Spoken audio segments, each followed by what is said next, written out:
Who? They're all absolute scourges of my existence. It's terrible, man. It's so terrible. No, scourges. I want to personally go. I'm going to find Alex Reyes' house and I'm going to recite like a plague on both your houses. Like I'm going to find Alex Reyes and I'm going to find Giovanni Gallegos. And this is a fantasy world in which they're next door neighbors. And I'm just going to scream a plague on both your houses to both of them. And just, jeez. Okay, so Dominic Leone, if you had to, I know because I'm sure you don't know much about his season so far this year. So he's had 38 and I guess now 39 and 2/3 innings pitched. You want to get a crack at what his ERA plus is? If you had to guess. I went down the wrong pipe. 176. Higher. Wow, 212. Higher. Is this gonna be some like 383? Like, is it like that high or is no? It... It's not that high. Okay, I was close. I'm close. Okay, like 230. It's higher than that. I can just give it to you if you want. Yeah, because at this point, 255 ERA plus. Jesus Christ. His ERA is 163. If that means anyone to anyone else or anything to anybody. It does. ERA does as a. It can. As a reliever, kind of matters a little bit. But yeah, he's only given up 7 earned runs this year. Good God. What was I talking about? He's been incredible. That is nuts. No, you're talking about ERA. He's also a former Cardinal. I did know that. The name sounded familiar. Like when was he on the team? Like mid-aughts, right? 2018, 2019. Oh, wow. Okay, he's best playoff. He was on the Cardinals for 2 years. Was not very good. No, he was not. I mean, you saw the opening graphic tonight. Was it 8 teams in 6 years or 6 teams in 8 years? Something along those lines? Oh, I was not. I did not look at it closely enough. Yeah, it was something along those lines. It was like acquired from Seattle, something.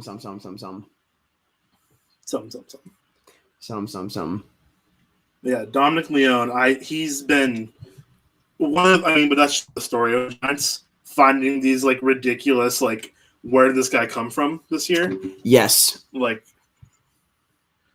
boo, Tommy LaStella, you got to get more pitches out of Bueller. Oh, my God. Yeah, dude. I don't know why watching Walker Buehler pitch. I just get like not bad vibes like Walker Buehler's a bad person, but just bad vibes of I just feel like if I met Walker Buehler. That's a bad man. I feel like, I don't know. I just You'd feel kick like my ass for no reason. Because if I saw Walker Buehler, I'm like, hey, fuck you. And I didn't hear that. No one heard that. Anyway. Yeah, no. You said, hey, you kind fellow. I did not check my swing. Oh! There it goes! Brandon Belt! I told you, Brandon. With the home run! You said, let's go! You said it'd be a line out, and I said, dude, give him the homer. I said, give him the homer. 106.9 off the bat. 419 feet. Brandon Bell puts the Giants ahead 1-0 in this rubber match that decides who the season series goes to, first of all, and for first place in division on the 5th pitch of the game for Walker Buehler. What an absolute tank job that was. Took on the deepest part of the yard. Over Triples Alley. Routine foul in Comerica, though. We got to remember this. No, that's getting out of Comerica, too. Triples Alley is the deepest part of the park. Portion of the park anywhere in the bigs. It's 418 in Comerica, right? Yeah. Yeah, it went 419 anyway. So. Yeah. That's what I was saying. That's what I said. Like he's got a. Wow, that's the first career home run versus Walker Buehler on anyone on the Giants' current roster. That's a nice. That was a nice catch by the fan too. I know it was a nice catch, man. I told you guys before about my love for Brandon Belt. He is my absolute favorite player. I love Brandon Belt. The reason I have this is a Bumgarner jersey. And the reason I have this jersey is because the stadium wasn't selling belts. If they were, this would have been a Brandon Belt jersey. Dude, I remember when we had this conversation. Fun fact. I remember when we had this conversation because I thought I remember when you first started telling the story, I thought you meant you were legitimately looking for like a dress belt in this fan store, and I was Oh yeah, that's like right. the whole time I was so confused with the story. I'm like, what a nice surprise, I guess. I mean, you were looking for a dress belt. Like I was like, I don't know bought why. a jersey. Yeah, I was like, I mean, you're in the fan store looking for menswear, so like, I guess lucky you found a jersey. No, yeah. I will say this though, my favorite giveaway the Giants have ever done is a Brandon belt. Like it's just a belt with like Yes. Brandon Belt's like face on it. Like I think they did that a couple years ago, but I thought it was so funny. Also, Brandon Belt, one of the most underrated hitters in the game. I'll die on that hill as well. Very Matt Holliday-esque in that very consistently good. You know what I mean? Mhm. Like I feel like they're in that same vein of like where you like you Fair. every year it's like August 15th and you could like back when Holiday played obviously their season line would like flash across the screen and you'd be like, wow, why is this not What a being good year. Yeah, he's having a good year. And then that's Yeah. like the classic baseball fan of like you go and you're like, oh, let me look him on like B-Ref. Like, what's he done the last couple years? Oh, exactly this. Like he has been doing every single year since 2000. This is normal. Wow. Yeah, exactly. Brandon Belt's problem is that he hasn't stayed very healthy throughout his career. Mm. But this has been like one of his more healthy seasons. And I mean, every home run he hits, this is like this season, he's had the most home runs of his career. So every home run he hits from here on out is just adding to that. Oh, Lamont Wade with the bullet that gets caught at first by that no good Dodger. Lamont Wade, man, the facial hair game, unbelievable. Fantastic. He had a 174 OPS plus last year. My God, man. Belt? Mm-hmm. Yeah, that sounds about right. Brandon Belt's very good. I know. Very good baseball player that no one talks about. This is what I'm talking about. Career OPS over 800, career OPS plus 123. Let me pull up Matt Holliday right now. Yep. I bet it's like about the same. Never mind. Matt Holliday's. Oh, okay. Matt Holliday's OPS is much higher, but his OPS plus is not that much higher. So, did you know Matt? This is what I'm talking about. I just did this to myself again, bro. Matt Holliday has a career 889 OPS. 889. He's a career 300 hitter. I mean, it's 299, but that's good God, dude. Like. Also, my favorite thing on my laptop, I'll type in the letter B into my search bar, and it autofills Baseball Savant, and I think that's fantastic. My issue is that, or if I hit S, it goes Savant, like Google search. Like it knows that's what I'm. Yeah. It knows that's what I'm after. It knows what I want. Yeah, it knows. It's like I got you. It knows Oh my exactly God, what I'm looking for. That literally happened. So for those of you watching. Oh my gosh, we were talking about college football or something. Oh my gosh, what was the typo? My phone like auto corrected to like something about Yadier Molina while typing, and I'm like, I hate how much I've had to go to bat for this man in my life. That my phone just knows that like, oh, are you once again talking this about man this needs guy? a switch. Yeah, it's like, are you still talking about this man? Yeah. Also, Brandon Belt, the exit velocity on that was 106.9. I don't know if I mentioned that or not. I think I did. Well, then your prediction may still be true then. The 115 line out could very well happen next AB. Yeah. No, like, and, what's it? Oh, man. What's the main actor in Shang-Chi, the new Marvel movie? Oh, my God. I was literally about to bring that up. Simu. He threw out the first pitch for the Giants game. Oh, I thought you meant the characters, like full name. Sorry, yes. No, the actor. Sorry, yeah, Simu. Is it? It's Simu. Something Simu. Yeah, is it Lou or Louis? It's Liu, I think. I'm not sure. Is it LU or L? Not the first pitch, regardless. Let's know. See if Wikipedia will do this pronunciation. Give me a pronunciation guide for me. Also, Leone only 1 inning of work for him today. Alvarez is now in this game. Garbage. Jose Alvarez, also very underrated piece of this bullpen. Very good. Leo. Oh, it's like saying Leo as fast as you can. Cool. Liu. Yeah. Simu Liu. Got it. Okay. Isn't it Leo's? Wait, Simu is. Wait. Simu What's his Liu. first name? Simu. I think it's Okay. Simu. I think it's Simu Liu. Okay, Simu Liu. Simu Liu. Because he had Simu on the back of his jersey. He had the Giants. Oh yeah, well that makes sense because that's. Well, I just want to know if it's his first name or his last name. It's his first name. Yeah, because doesn't Chinese Taipei play with first names on the back of the jerseys? I think so. Yeah, I think you're right. Yeah, because like that's the thing. I don't know if like all teams do this. I'd imagine they would, but like when someone comes and throws that first pitch at San Francisco, the Giants give them a jersey. Like yeah, I think they do. I'd imagine all teams do that. Except I bet maybe former players probably not. Like yeah, former players no, but like actors and stuff. Like oh yeah, here's a jersey, and like I know bands and stuff. They'll do it for them all the time as well. Mm-hmm. And so like yeah, it's very normal. Also I just want to like just real quick. So these are the numbers that the Giants their batted balls in the first inning. Mostella's ground out was 93.8 off the bat. Mm-hmm. Belt's home run was 106.9. And then Wade's line out was 94.8. Like they're hitting the ball hard off Walker Buehler so far, which is a very promising sign. True. I mean, it's still daytime out there, you know? Yeah.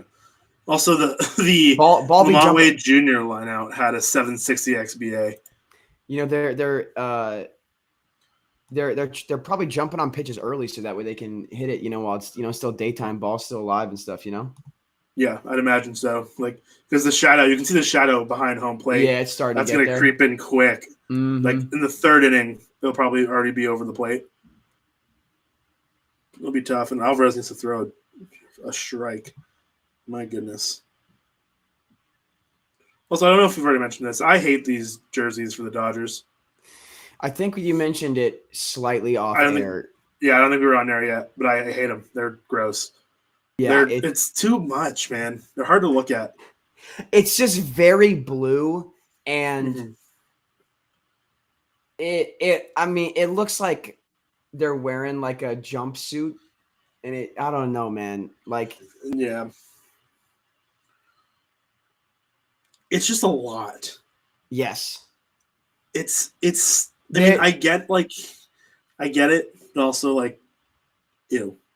You know, like does like LA have like a cool flag? This is my like Chicago bias. Chicago does have a cool flag. Like, you know what I mean? Like any of the Chicago teams could have like dipped into that. Yo, they always do. Google the flag at LA right now. They should have done this for the jerseys. Yo, they could have used that color palette and these zigzags and the Los Dodgers. Come on. Oh, that is kind of cool. That would have been. I can see the Angels maybe doing something like that. The Angels might use that. What's the flag of Anaheim? That's what they got to use. I don't think they have one. Do they? Anaheim has to, right? Anaheim flag. Oh my God! That's actually with the stars, right? New city flag. They just got a new one. That's fire. Okay, that one's pretty cool. Two-tone blue with those. Because, dude, that on a hat. That is a hat. Hard. If they did that with like the throwback Angels logo with the A with the halo, that would look sick, dude. Everyone go read my article on Diamond Digest where I said that the Cardinal City Edition uniforms should be entirely based off the city flag for the most part, which they should be. Just take if there is a professional girl, like the girls team from the 40s and 50s, or a Negro Leagues team, and your city flag color scheme or the logo, depending on how cool, if you have a cool flag, that combination, winner. Because the whole point of the jersey is that it's supposed to be a representation of your city. Come on. I feel like it's not outlandish to call this the best internet matchup of the year, right?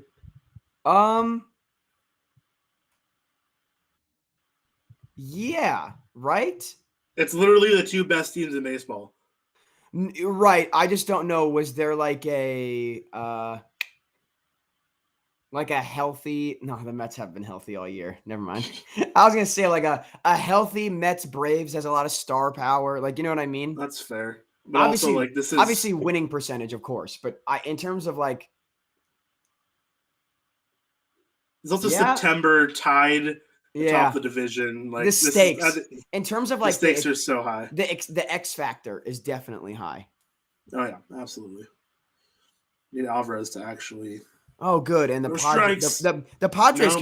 No, that's not what I meant. Jose Alvarez, you've been so good for us this year. Just to be bad now is an issue. God, I hate Will Smith and Justin. I hate Justin Turner. I hate more than most people. Yes, I think we can say that implicitly about Justin Turner. Yes, Justin Turner, 0 out of 10. Like, not good. Should not be tolerated. Tolerate is not the right word to use, but no. You can use tolerate. Man, Alvarez, three batters. He's already coming out for. Yeah, here comes Littell.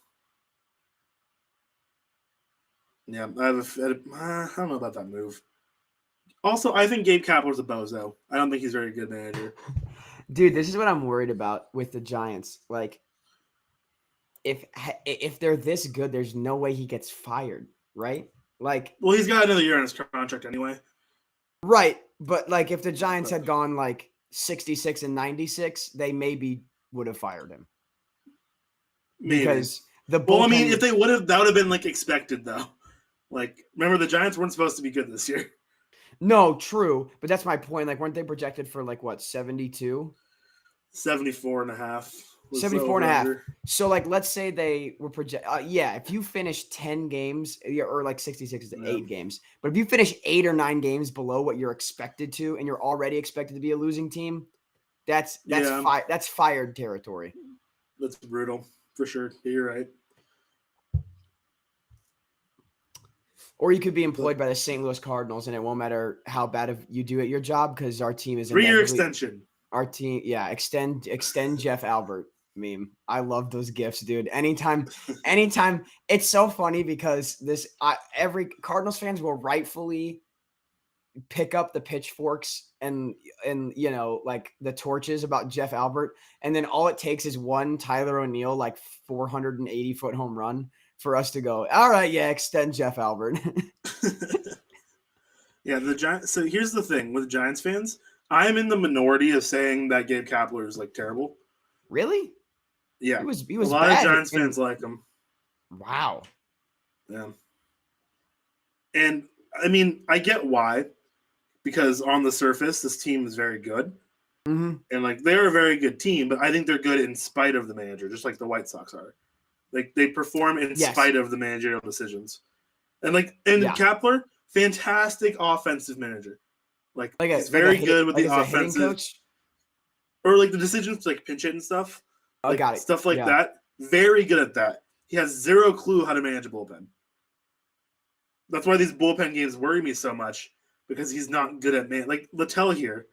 Like he's coming to this game. Littell can give you 2 or 3 innings, but he's being brought in right now, which, I mean, I fully believe he can get out of this. But if you bring him into a clean inning and he gives you 2 or 3 innings, like I think that's more valuable to give him the situation. I've always wondered how much say that, like, because obviously when it comes to the NFL, like the job of the head coach, like there's a lot more like reliance on coordinators and stuff, whereas hitting coaches and pitching coaches, it's much more of a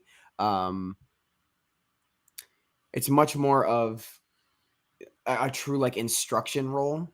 And I've always been curious if that's going to be like sort of this next great shift in coaching emphasis, is sort of going out and building, like, as opposed to going out and doing like what the White Sox did, where they went out and they were like, who's the biggest free agent, like can do it all manager. I wonder if we're going to start to see like these more analytically based, like very analytically based teams hiring like younger managers. I'm sorry, Diego. I wouldn't be surprised. Yeah, but like I'll be surprised if these analytically based teams don't start hiring like a triad of people at the same time that sort of all co-manage dependent on the situation. You know what I mean? Like when it comes to like, who should we pinch hit here? Having the hitting coach being the one that actually like That's sort of like Decide that conference thinks about that. that like has a serious amount of input, as opposed to just the manager being like, all right, Rocky, who do you think we should hit here? Like, because like that obviously happens every day, but like actually having someone that can like pull out like a tablet and be like, well, like his Numbers ex, say. right? Yeah, ex Woba says, So here's the thing with that. That's kind of what the Giants already do. yeah, Because the Giants have like 6 hitting coaches. really, Like, yeah, they have. I don't know if that's like, but they have more than one. Like, yeah, and it's really multiple a is lot of shocking, people but are like, 6 feels like a lot. I feel like it might not be 6. That might be an over exaggeration, but like they have, they have a lot. Like 6 wouldn't. I can. This is Googleable information. I can look this up. No, it's also fun to just shoot from the hip. Yeah, I Like, think we're it's here. like 6 though. But Let's just either way, make it up. I heard the Giants have 400 hitting coaches this year. They actually extended the home dugout. They have the longest home dugout in MLB history. it's actually the entire like just foul line. Dude, it's how you combat. It's how that they're combating, instead of putting the netting up for fans and stuff to make it safer for the fans. Yeah. They've just extended the dugout all the way to the foul line. So then that way fans aren't at risk. Yeah.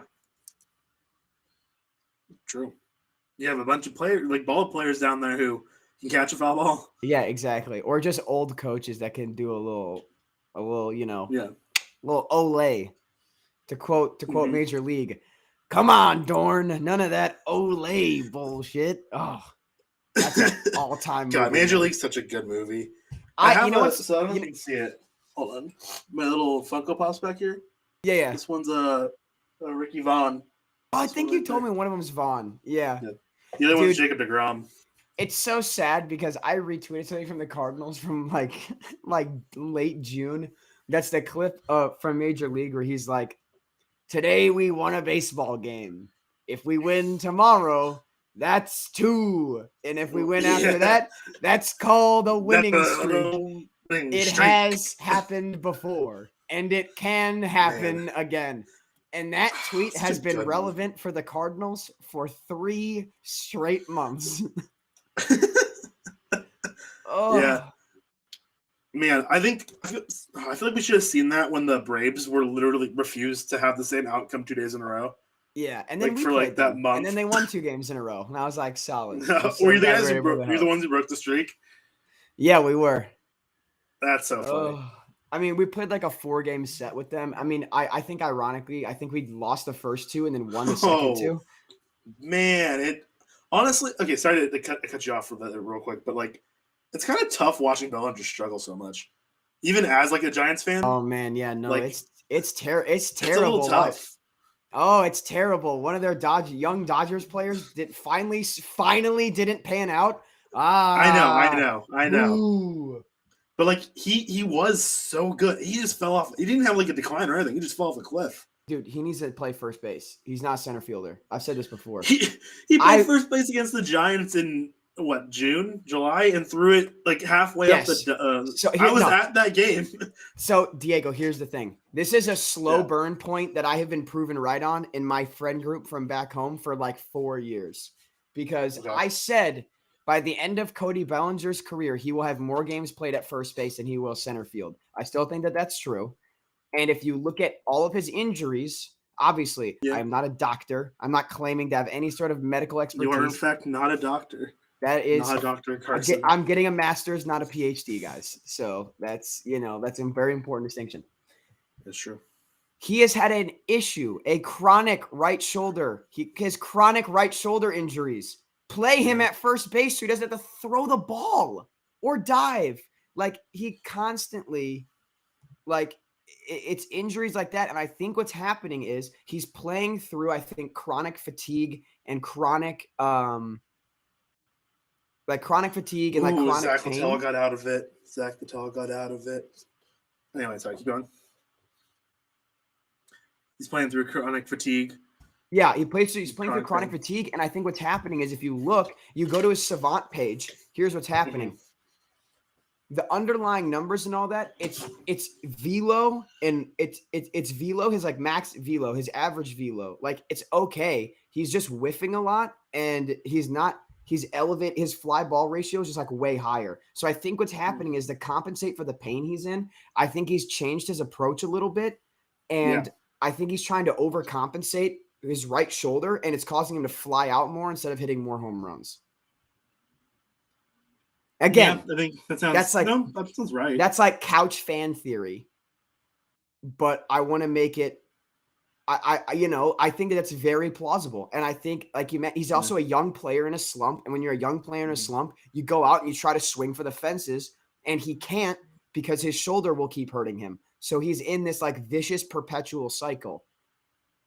And it also doesn't help that the Dodgers lineup as a whole is entirely built on if someone gets cold, you can get replaced easily. And he can. Like, they can just stick Chris Taylor in center. And they have been. Right, and they have been. He doesn't hit against lefties. Like, you know what I mean? Like, it's like anti-Pujols. Like True. Yeah, it's kind of whack. But nothing brought me, or very little things brought me more joy than watching Cody Bellinger throw that ball literally 30 feet above the third baseman's head. See it live and in person. J-Roy absolutely slandering me in our company group chat right now for saying that Cody Bellinger is not a center fielder. And like I said, I think that he's not, for the fact that if he continues to play center field, he's going to continue to be derailed by injuries from diving. And like, he's great. He is great in center field. It's not that he's a bad defender. It's that I don't think his body can handle it. It's health reasons. It's the same reason why Tatis is currently playing right. 100%. Yes, and that's okay. It's like the exact same thing. Yeah. But yeah, I mean, I get it. I get exactly what you're saying here. Yeah, Tatis just also can't play center because that's just so disrespectful to Trent Grisham. He hasn't been. He's been playing the corners. I know, but I'm like, he should play left. Like, why are we giving him the chance to have to make like laser throws at all? Like, put him in left. And if you think putting someone in left field is not going to work, like Barry Bonds, it doesn't matter. When the bat's that good, when you got that much pop, who cares? Yeah. Oh, yeah. I mean, Walker Buehler, he's kind of wild tonight through one and then this first two pitches to Crawford here. He's kind of not hitting his spots. Yeah, I don't know. It could be like shadow play and stuff out there. And is it starting to? Well, not yet. I mean, it's close. Almost there. Maybe. Also, they just put up the graphic that Brandon Crawford has a 1635 OPS when he's ahead in the count. Wow. That's insane. You see, like I told you that Chow's going to be over the plate by the third inning. We're bottom two. Yeah, fair. You're the expert. I know this ballpark. You're the expert on this, man. Oh, yeah. You see, that's a 4-pitch walk to Crawford. Speaking of Padres and Giants, though, in May, I'm looking at getting the Sony suite in the Western Metal Supply Co. building. Really?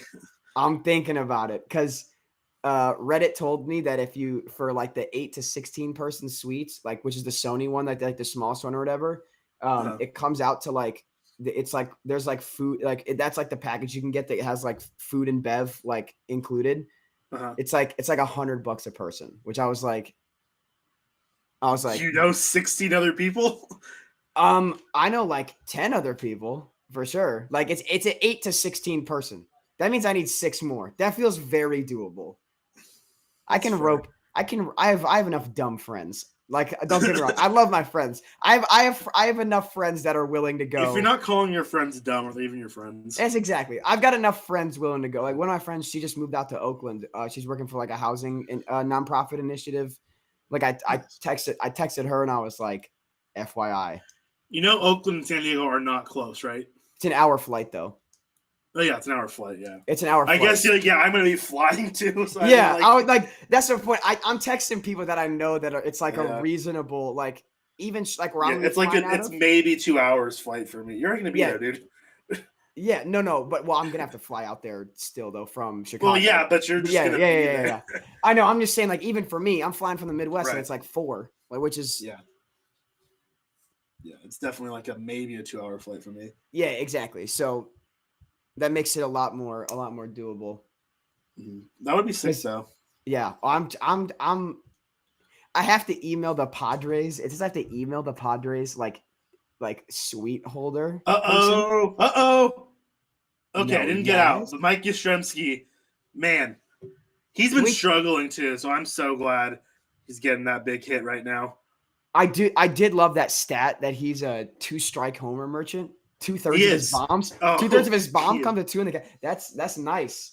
So Mikey Schremsky, he's very, very like streaky. He has been this year, but he hits very well with 2 strikes.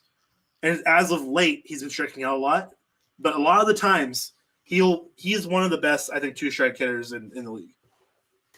He's so underrated, honestly. Well, I guess not. He's having a pretty rough year this year. He's starting to get appropriately rated, I think, and that people are like acknowledge that he's good, which I think is like that's the first step. Yeah. It is. Also, he's not. Sally come up big here. He's been okay with that double. Well, let's see here. Hold on. This might be something fun, exciting. No, Crawford was like thinking about tagging up, and he didn't. With that double, Yaz has got probably league average or slightly above league average OPS plus. So he's probably at 100 now. That's right. Yeah, I was at 98 before that AB. So, yeah. And with that, like, no, you know what I mean? Like, for the age and price point, I don't think you're going to complain about, even if he ends the year at like 105. Yeah. I'll take he that. Also leads, or actually, I guess he's tied for the lead now, the team in home runs. So he's like one of our biggest power sources. That doesn't shock me. Y'all have like a lot of like high teens, low 20s by the end of the year homer guys. You know what I mean? Like there's no one on your team where I'm like, they could hit 35. I'm like, nah, they're just like all gonna hit like 18 to 24. The only person that like very much there's like okay, let me think.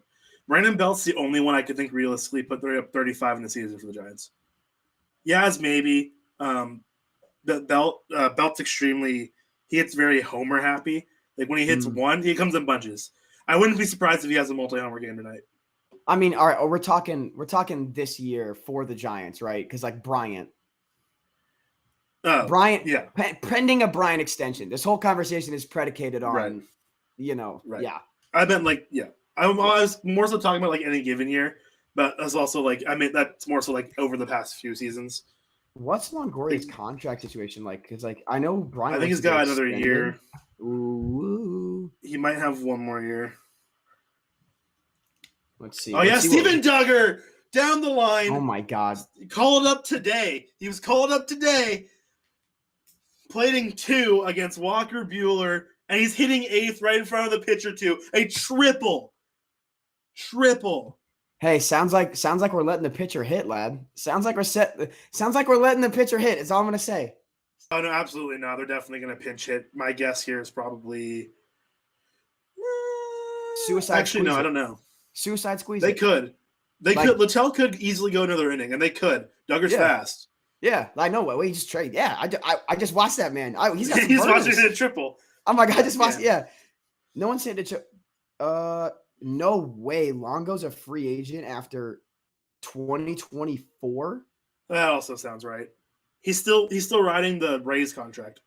2023 buyout at $5 million for 2023. Nope, Darren Ruff is pinch hitting. I bet you they buy him out after 2023. Probably. Or he retires because he'll be 37. They could retire. They could buy him out and then Tampa signs him. Tampa will sign him and then he retires. Yeah. Like to play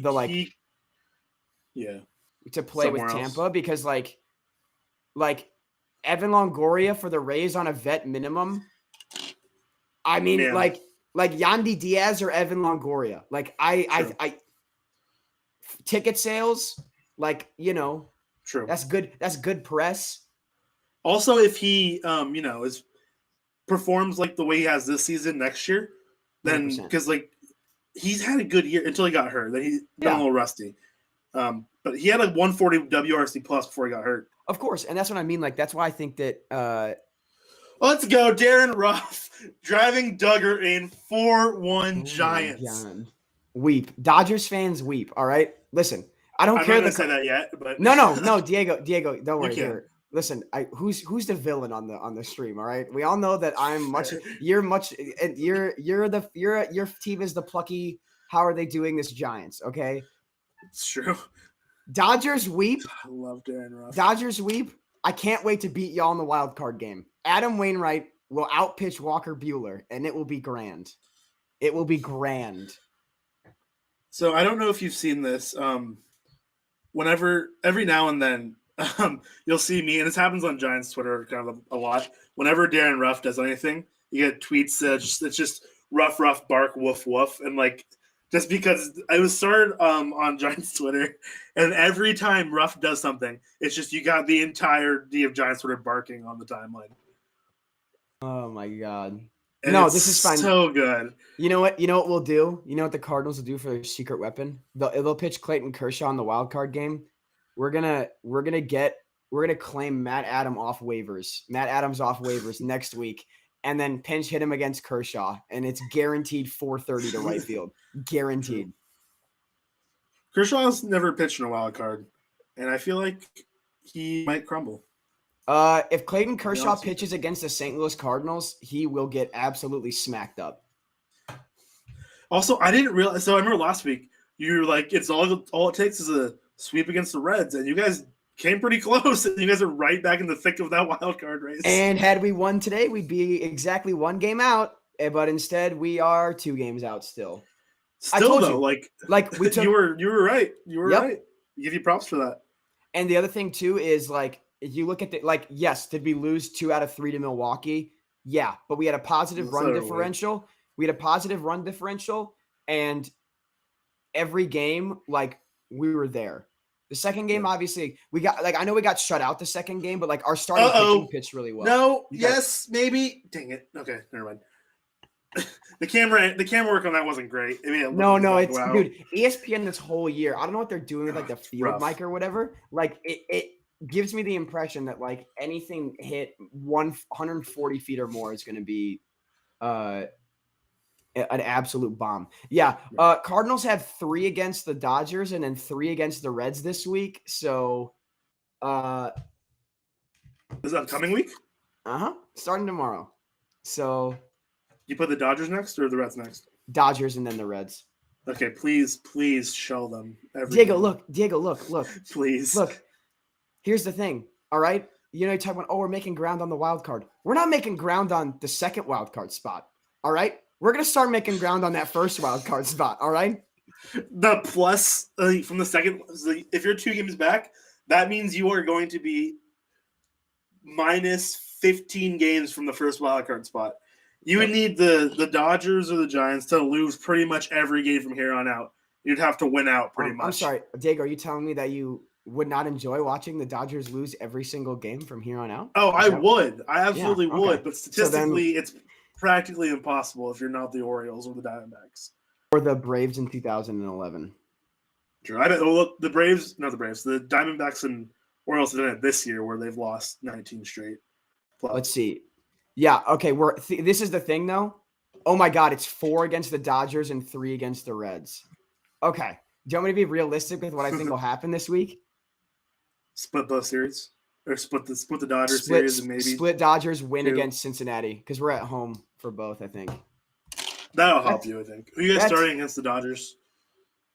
Doesn't matter. It does not. I'm just kidding. I think it's it's everyone except John Lester. Okay, so at least you're getting a Waino starting there. Yes, we are. Oh my God, do we get Wainwright? No, is Kershaw out? Kershaw's currently not out. Casual moment. Kershaw healthy? Kershaw's currently not healthy. Is he going to come back? What's his timetable? I think he comes back he might come back next week, actually. Next week? I'm not 100% sure. Dude, I'm not 100% sure of his timetable. I won an Adam Wainwright 2015, was it revenge? Or 2014 when he got second in the Cy Young. I want the Adam Wainwright revenge game. So you're getting Scherzer tomorrow. Dub. Hear me out. Hear me out. Hear me out. It's his hometown team. He'll be nervous. Ready? Ready for a delusional Cardinals fan moment. Aren't all moments the delusional Cardinal fan moments? You know what? One of our wonderful graphics people, Will Arvin, is a non-delusional Cardinals fan. That man holds. That's fair. That man absolutely holds me in check. True. Let's see. Scherzer, you could say you know what? Actually, you know what might throw Scherzer off, actually? Cardinals fans are so nice and there's such a Mizzou fan base there. They might actually they'll maybe cheer Scherzer when he walks out. And he hates positive reinforcement. So that could genuinely, the most annoying aspect about the Cardinals fan base might genuinely play to our favor, especially if Pujols is in the lineup. We'll genuinely be acting nice to them. It could throw them off. You never know. Jay Jackson had a rough inning yesterday. God, wait. Pujols is definitely going to start game 1. I think is it J.A. Happ tomorrow? That's a low. I think J.A. Happ. No, it's Mikolas tomorrow. Michaelis, whatever was it. Crap. It's Happ day 2, I think. Then we're getting at least one Pujols start because that's a. Oh, yeah.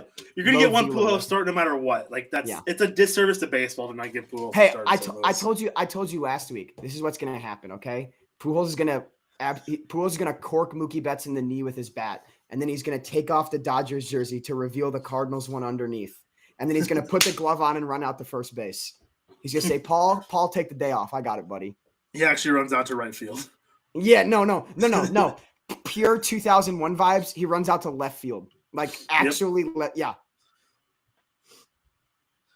You know what's so awesome about that? About the 2001 Albert Pujols and how he made the opening day roster. Do you know who would have started for us in left field if they hadn't gotten injured during spring training? It's the only reason Pujols played every game in 2001 and started his career the way he did. Bobby Bonilla. we gave Bobby Bonilla a minor league contract with a major league invite or whatever, a vet, invite one of those, to spring training. One of those screw it, because I think I'm pretty sure. What's the worst? The low or the high upside deal? Low. Yeah, exactly. Because I'm pretty sure that we had just Ray Langford was hurt. Ray Langford got hurt, so we brought in Bonilla, and then also just shout out Ray Langford, underrated all-time Cardinal player. I'm pretty sure he's in the Cardinals Hall of Fame. He should be. If he's not, he should be. Should be. I mean, come on, 40 WAR, OPS plus 123. Come on, good ball player. Yeah, and so Pujols had to learn left field like Andrew Vaughn style. Learned left field and played it adequately because McGuire was still at first. Yeah, that's fair. Huge. I cannot express this enough. The way that Mark McGuire retired and gave up $9 million worth of payroll so that Pujols could play first base for the Cardinals is unreal. For how the way that just worked out. Yeah. Well, just the way that he knew that the Cardinals could use this $9 million. So I'm just going to retire because I'm pretty sure we signed Mark Mulder in free agency as with that money. Which solid acquisition, one might say. One would say, probably. Oh, no, that was 2005. Who'd we get? We signed somebody starting in 2002, I think. Also, I just want to point this out really quick about Gabe Kapler. So Jay Jackson's currently pitching this game. Jay Jackson was our opener yesterday, and he gave up 3 runs. Why are you not a believer in guy gets shelled, got to put him out the next night? Well, this is my thing. But this is the point I'm going to make. We have guys who are on more than a day rest that you could have thrown out here instead. I think the perfect arm right here would have been Camilo Doval because he's the young guy with a 3-run lead.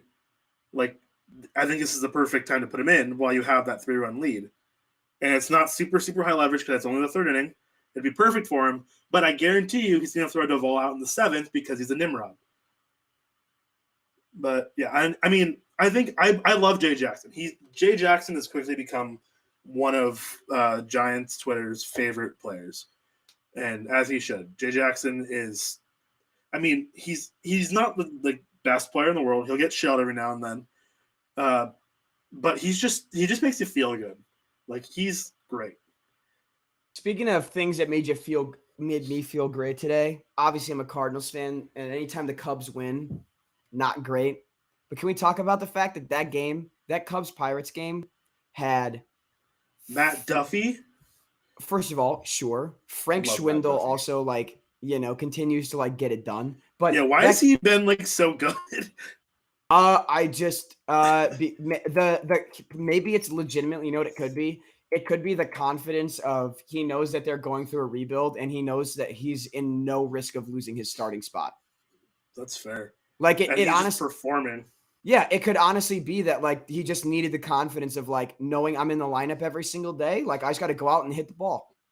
Some guys are just like no that. stress. Yeah, there's no sure. But that game had 3 go-ahead grand slams. That game had 3 lead-changing grand slams. It was electric. Insane. Ben Gamel had one. First of all, love Ben Gamel. Great hair. Spark plug kind of guy. I love it. I love an outfielder that's a defensive highlight reel. We've talked about this. We've talked about guys if we're building an all-time vibes team, we've got Tony Kemp and Josh Harrison. Josh Harrison and Tony Kemp are on that team, but Ben Gamel's probably Maximum on that just team hit that ball 109.8 miles per hour. There's a line out to right. Hey man, we're getting close. I said 116. Every time. That's a trivia question. Every time we have trivia, you got to pick the high number because why not? Oh, there's a new trivia as well, actually. Ooh. Who will hit the second boom sauce of the game? Muncie, Betts, Turner, Chris Bryant, Evan Longoria, Kurt Casale. Yeah, I still picked the Giants one because I was hilarious, but I mean, obviously, yeah. Well, I mean, Chris Bryant and Evan Longoria very legitimately could. Kurt Casale will run into one every now and then, but his name does not belong on that list. Yeah, I thought it'd be Yaz if we're trying to pick or if we're trying to pick you know what I mean? Yaz would have made sense. I would have picked Belt again, honestly. A second Belt home run. I love Brandon Belt so much. I will talk. Why'd you just woo? You ahead of me? I might be one. I think I was a slight pitch behind you. Just that was that pitch looked a lot faster than 94, the one that was way outside the Betts. Okay. Yeah. I just hit a quick little refresh. I just What's your count? Well, it's loading. Quick little refresh. Quick little refresh. Love that the official ESPN one. 2-0? 2-0? Okay, mine's 3-0 now. Okay. Well, it just hit 3-0. Okay, you're fine. Yeah. We're close. I was spoiler alert, the next pitch is a ball. Yeah, way to go, Diego. Way to ruin my experience as a fan. Oh, yeah. It was low and inside. So do we think Mookie Betts is going to get traded in the next 3 years, or? Probably. I'm going to give that hot take right quick. I'm not saying it'll happen. I hope so. I'm going to temp check that take real quick, though. Actually, I'm going to temp check that take. Is that? It's definitely hot, but is it outlandishly? Let me think. Do the Dodgers have any outfield prospects that are Alex Verdugo? No. Okay, hold on. I don't know who's behind the plate, but how do you call that previous pitch a strike with that one a ball? Scorecard, get on it. Scorecard's gonna be wild. Look at that pitch. That's such a nice pitch. Honestly, that's literally perfect. That is painting the corner, and the one before that wasn't super close. I love. Did you see Jackson's facial expression when it cut to him? Oh yeah, he does. That's why Giants Twitter loves him so much. He does stuff like that all the time. He hit that quick little. Yeah, he's so expressive, and oh man, and when he has a good clean inning or gets out of a big jam, his smile is just one of the brightest smiles that you'll see in sports. It just makes you feel good. It's all over Giants Twitter every day. Who am I thinking of, man? Jay Jackson. No, Dodgers prospect list. They've got I swear they've got one dude that's actually worth paying attention to. The Dodgers? Yeah. I mean, they got Andy Pages, I guess. I I mean, what's he hitting? Nothing. Isn't he their first? Is he their first round pick? Am I dumb? No. They signed him. Who am I thinking of, bro? Andy Pages. I don't know who that is. He was like an international free agent signing for them. I didn't say I he feel like I doesn't have any- recognize that name from like OOTP, but like I don't actually know who that is. That is, yeah. At advanced A ball this year, he is OPSing 914 with 26 home runs and 75 RBI at high A ball. That's pretty good. Yeah, what's he? What outfield spot does he play though? Is the question. It just lists outfielder on BREF. Let's go to that standard fielding. My guess is he plays the corners. Right field, majority. Center field, center and right. He splits time. Also, want to point out that the Shadows have completely overtaken home already. Yes, they have. I just want to point it out. I enjoy being correct about things. That's crazy wind today too. Oh yeah, it's super windy. I know they do it all the time. They showed it earlier in the game.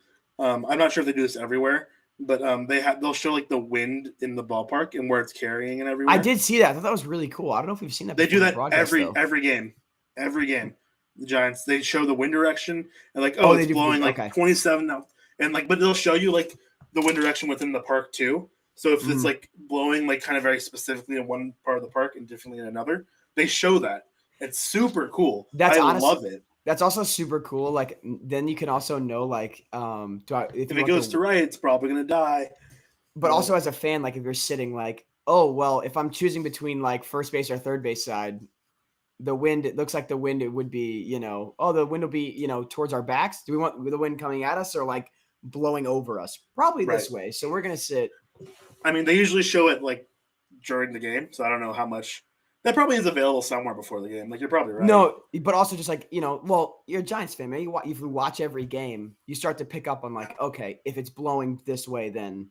Oh yeah. Insert Dennis Rodman clip of the ball comes over here. Bam! I know it's gonna go this way. When Michael shot, bam! Ball can come out. Let's go this way. See, look at Jay Jackson here. Watch him coming off the mound. Like he didn't have like they're not gonna show him like all that much coming off the mound.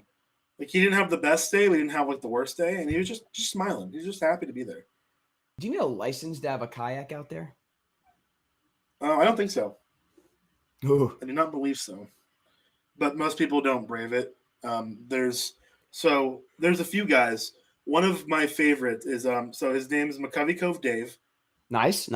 Well named. Just about every single game he's out there in his kayak, and I think I'd say at least 75 games a year. At least 75 of the 81 home games he'll be out there in the kayak.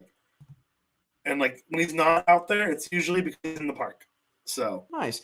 Does he just he's just like some older retired dude, like just chilling. Yeah. Does he just earbud in? Like he just like have like a little handheld. Yeah, he's got a little radio. Nice. Mm-hmm. That's how you do it, dude. People those are the people that I'm like, you know, talk about like there's like the TikTok trend of like people talking about like making fun of old heads for basketball. That's old head baseball mentality. Is showing up to the ballpark with the handheld radio and like the ear, like the headphones. Dude, I want to be that person so bad. Like now. Hey, you see the confidence, man. Like, I need a radio first, and to live somewhere where they have a Major League Baseball team. So, if the Cardinals broadcast wasn't perpetually sleepy, I would. God, the Giants have some of the best broadcasters. They do. In baseball. Look, sorry, John real Miller. Quick, Cardinals broadcast team. That's no disrespect. I am talking about one specific former broadcaster. Or former player who is now broadcaster, whose name rhymes with Ike Cranon. I will let y'all figure that out yourself. You decide. Also, you decide what his name is. It could be anything. His name could be Bike Cannon for all we know. That could be the announcer's name. True. But yeah, I would also never slander an announcer if his name is Bike Cannon. I'm not playing. That's an elite name, honestly. Yeah. If someone got on the radio like, welcome back. This is the first game of the Cardinals 2022 season. I'm your play-by-play man, Bike Cannon. Up. Turning that up to 11. Your name's Bike Cannon. Yeah, like that. The Leo clip of the whoop, when he just points to the TV. Yeah, that's me right there. If I hear Bike Cannon. Also, so Jose Quintana is now the pitcher in this game for the Yes, Giants. yes, I did Who, see. as I was going to talk about. So he's had a couple appearances as a Giant. Mhm. I think he's pitched 3 innings, and I think he has 7 strikeouts, if I remember correctly. Yeah, of course, because it's the Giants. He's been very good for us so far. Game 6, 2021 NLCS starter for the Giants, Jose Quintana, 6 shutout innings. That's just like what will happen. No, he's not. He's a bullpen piece. This see- has been very well. See, you say that he's not going to be in the rotation. you say that until Kevin Gossman like breaks a fingernail, and then you're like, Don't oh say my that. God. Why? You're like, why did you say that? hey, Like all right, you didn't have I to knocked, say that. I knocked on wood. I knocked on wood. Look at that first pitch, though. Look at the movement on that, making him look silly. That's elite ball placement. Okay, let me think. How many? I'm looking exactly. Where's the strikeouts numbers? Why am I blind? Where's the strikeout numbers? Probably where it says strikeouts or like the letter K. It's probably like somewhere near there, I would guess. Oh, it's S-O. I keep forgetting. It's S-O on Baseball Reference, not K. 7 strikeouts in 4 innings pitched for the Giants so far. You guys should have been cool and signed. You guys should have been cool and signed Edwin Jackson. I'll say it. Y'all are having that 16th team. Yeah, y'all are having the kind of season where it's like put him in as a mop-up spot starter. Like, oh, we want to give Logan Webb an extra day of rest. Edwin Jackson, you want to go out and pitch 5 1/3 innings and give up 4 runs? Like, go ahead, buddy. Like, go do it. It's fair. But like we have Scott Kazmir in AAA, who's like kind of does that though. He'll come up every now and then. Okay, all right, fair enough. He's been up twice this year. Also, this is something that I've thought about a lot. Why is Bartolo Colon not on a major league team right now? There are plenty of teams that could use him. I don't know if he's got the velo anymore. Does it matter if you're like the Twins, the Diamondbacks, the Orioles? It matters if you're. I mean, are any of those teams trying really hard to develop young pitching? Pirates, you could probably Pirates, Orioles. I'd say you don't want to do that anymore. They have Matt Harvey. Bro, look at Matt Harvey's numbers post All-Star break. Like, he's been. That's fair. He's been pretty good. Like he has been a guy that you give. Like he's a guy that if you're a that's a great who's a great I'm trying to think of like no yeah I was a little late on commenting on that. Yeah, right. I figured that's what it was. My brain just like connected it really late to be like, we should definitely react. Because if Casale catches that, it's a strikeout. It should have been a strikeout regardless. But if he catches that, it's a strikeout. Like, there's no way it's not being called a strikeout. Yeah. If he catches that. This umpire, man. I don't know who it is. I don't think it's Angel. Angel Hernandez was just in San Francisco, so I think he's gone. Angel Hernandez is actually the new personal umpire for the Guangdong Tigers. So Guangdong Tigers. Ni hao, ni hao. It's Tony Randazzo. Okay. Well, not a ton better. Not a ton better. What was I just about to look up? Let me just look up.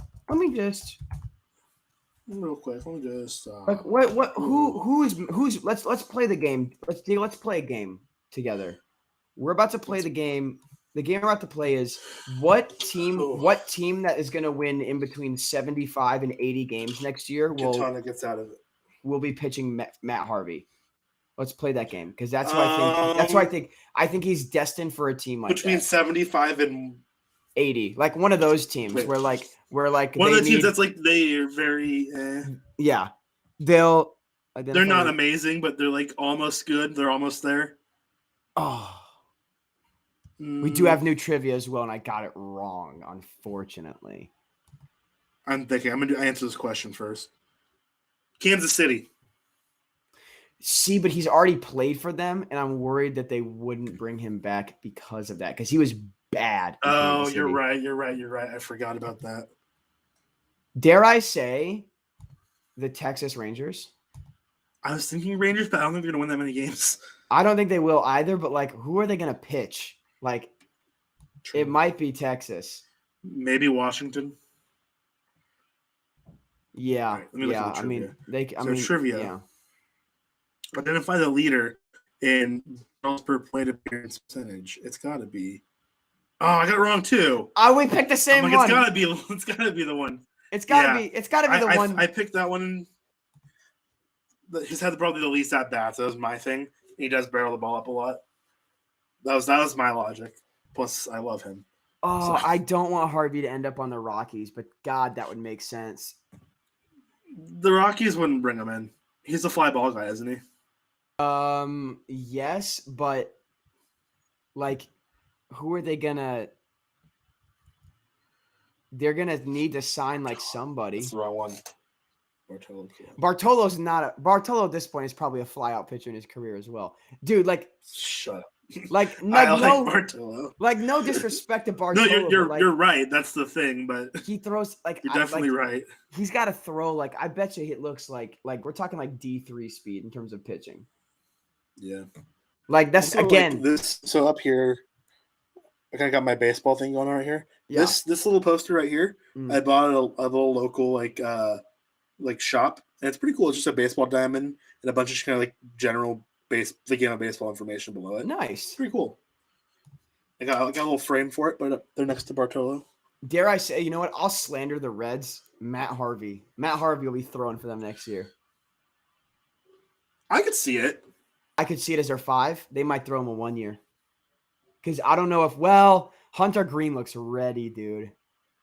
He does Hunter look Green ready. has been nuts. But also Luis Castillo has been like absolute trash this year. So the Reds could maybe salvage a. Who else do they? Man, like what's this ump is all over the place tonight. Man. Dude, I know. Well, also, Bryant is. I love this trivia because it used to unite Cubs and Cardinals fans, but it does not anymore. Chris Bryant and Paul Goldschmidt are like usually 1 and 2 in Major League Baseball every single year on strikes called outside of the zone. Getting squeezed. Yeah, they get squeezed, which is like weird for Goldschmidt given his stance. Like Bryant is so long that like as a person, like I can see it. He's very tall, but Goldie, he's a big guy, but he keeps it kind of like tight. So does Bryant. I guess his swing is very. It's got to be compact. that. It's got to be that swing profile then. Yeah, I don't know. Also, like one of my favorite things to watch is that. So a lot of Giants Twitter, at least part of Giants Twitter I'm on, happens to be a lot of like ranging from like 19 to like 20, like 2-year-old girls who just simp over Chris Bryant. And honestly, yeah. I get it. I understand. I would too. I do too. Not even one. I get it. Oh my God. And it's like, so half my timeline is just like Chris Bryant thirst traps. I'm like, I'm not going to complain about it. My favorite one is because yesterday the Giants wore their black alternatives. Mm-hmm. So Chris Bryant's now worn every Giants jersey that they have in current circulation. Fan edits are ready to go. Oh, they've been going. And I think he looks best in just the grays. Just looks good in them. The Reds inked gray in 2018 wow. to a 4-year 38, so 18, 19, 20, Ground 21. rule double for my man Lamont Wade Jr. Is Sonny Gray a UFA this offseason? If so, Reds. I love Sonny Gray. If so, I would love if the Giants signed Sonny Gray. Also, like, Bueller doesn't look super sharp. He does not. Also, want to point that out. Like Cody Bellinger's got to make that catch. Like he could have. Easily could have. He just kind of didn't. Mm-hmm. As I told you, man, there's that hesitancy he's playing with nowadays. Yeah. Oh, yeah. You're right. I want to know how fast that pitch was. Or that exit velocity was. You reload my Savant. That's Lamont's 14th double this season, and he's only been up for about half the season. Doubles machine. Lamont is just a hard-hit ball merchant. Crawford doubled down the line on the very next pitch. Lamont's coming in to score, strolling in. My goodness. Warm up Pujols. Warm up Pujols. Get that arm ready, Pools. Get it in. Man, I love Brandon Crawford. I love the Giants. I love Giants baseball. I love baseball, especially Giants baseball. Like, look at that. Look at Brandon Crawford's swing. His swing has been so much prettier since he opened up his stance. Like, his swing is just nice now. Like, look at him. Look at that. He looks perpetually like he's grimacing. He's got that like Hugh Jackman. Like something's always wrong. He definitely does. But he plays elite defense and he's hitting the ball a ton this year, so I don't care. Also a very good looking man, Brandon Crawford. But that's 100%. Isn't what's his MLB royalty tree? Is it Garrett Cole? Yeah. That he's like his brother-in-law? Yep. That's someone that needs to grow their beard back because my God. Gosh. Him and Joey Gallo. And Rougned Odor. Dude, Odor, honestly, look. Weird. Odor, the shaving the beard may be good for him on the Yankees because now he's like very unidentifiable. So like it's hard to be like, you're like, who's this guy? Who's this new man that I don't know? As opposed to being like, oh, that's the guy that fell off a cliff. Yeah. I think Odor, because his beard was really long, I think he would look really good with like the beard that's like pretty close to the skin. That's like kind of like resembles like a thick stubble instead. Mm-hmm. I think that would look very good on him. So when he does end up growing that beard back, it's going to be at that stage at some point. And so I think it'll be good.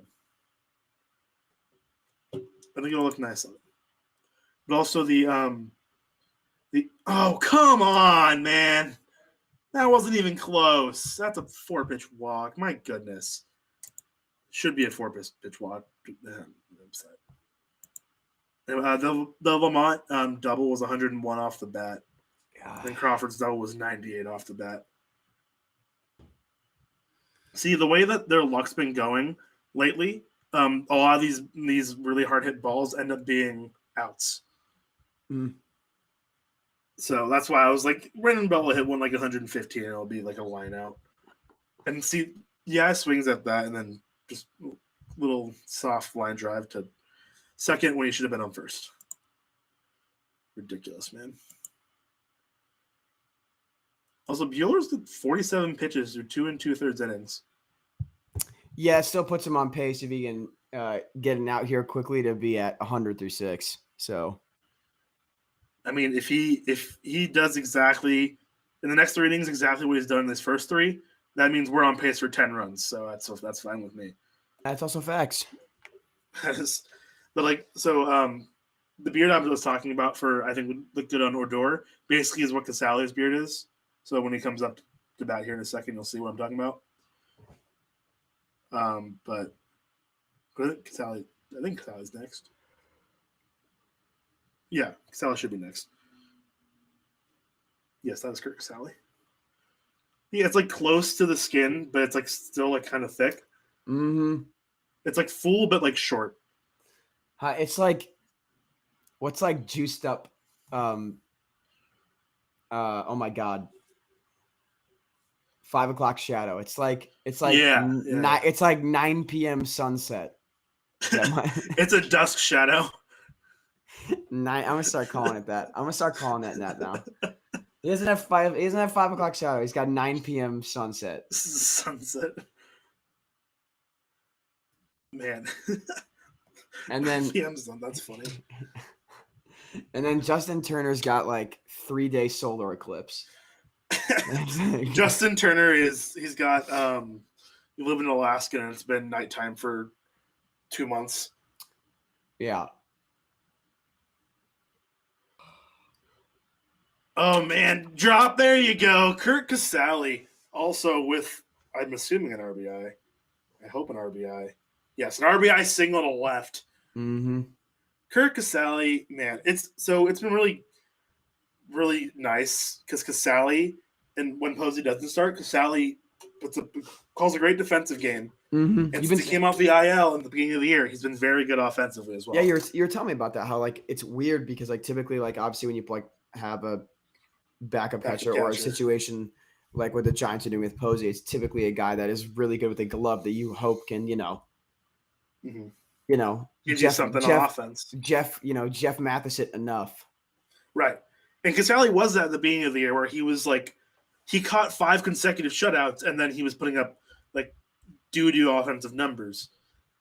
But like since like June-ish, mid-June, I think he's hitting like 275 since June, which as a backup catcher, that's like fantastic. Like you can't ask for more than that. Oh my God! I just had to check the to make bullpen's sure. warming up. Just had to check to make sure Jeff Mathis has indeed played games for the Braves this year. Yes, he has. He's a solid 0 for 9 on the season. That makes sense. With 5 strikeouts. Also makes sense. I love Jeff Mathis.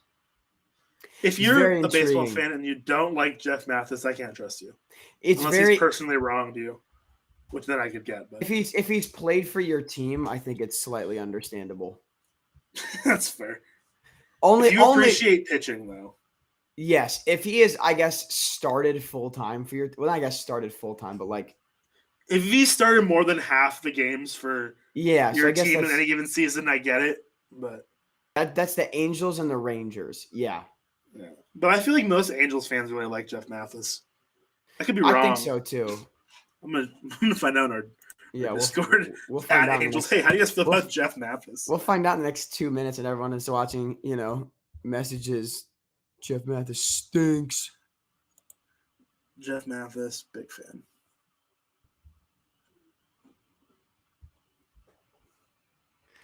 Unbelievable. Whack. Where's my computer decided to be slow? Here, I got you. I got the mobile out real quick. Yeah, I could have done that, but I didn't. At Angels, how do y'all feel about Jeff Mathis? Just curious. Yeah, I just shot it. We'll see what happens. I get fired. Also, the Kirk Casale single to left was only 73 off the bat. Really? I'll look nicer than that. Yeah. It did. It didn't look like it was like, absolutely smoked, but it looked like nice. It didn't look 73. And now Savant's not loading. Boo. There we go. Are we, speaking of, while we're on camera and stuff, are we streaming our draft tomorrow night? Our Diamond I really Digest? want to. I'll throw it in. I'll throw it in there to see. Throw it in because I want to know. I would love to do that. Answer Christian real quick in there. He said, "In what sense? In like, do you like him? Generally. Are we streaming? Put that and then put in parentheses after. Put in parentheses after yes, and then new parentheses with please in there. Wait, what? Put the text. Are we streaming our DD football draft? Parentheses please. Parentheses yes.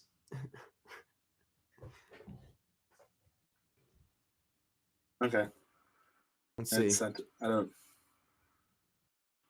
For personal reasons, a huge disappointment. Objectively, one of my favorite players of the 21st century, says our contributor, Brian. Christian that says, makes sense. Also responsible for the last playoff win in Angels history, which is valid. That's fair. Yeah. We're just talking about him. I'm just curious. Yeah, this is like, look, we're just doing some let's remember the guys. Let's remember some guys. All we're doing is remembering some guys.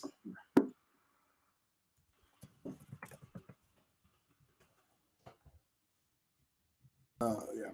My favorite, oh man, like I think we've definitely talked about this before. Just the random guys that play for your team that just like why did he play for that team or whatever.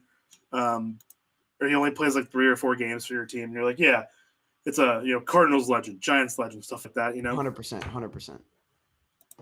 My personal favorite is Giants legend Dan Ugla.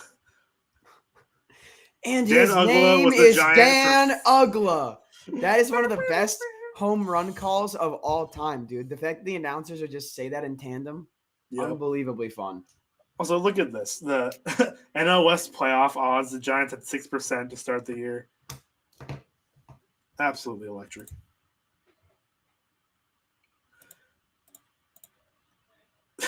There have definitely been worse ideas in streaming or fantasy draft. That's fair.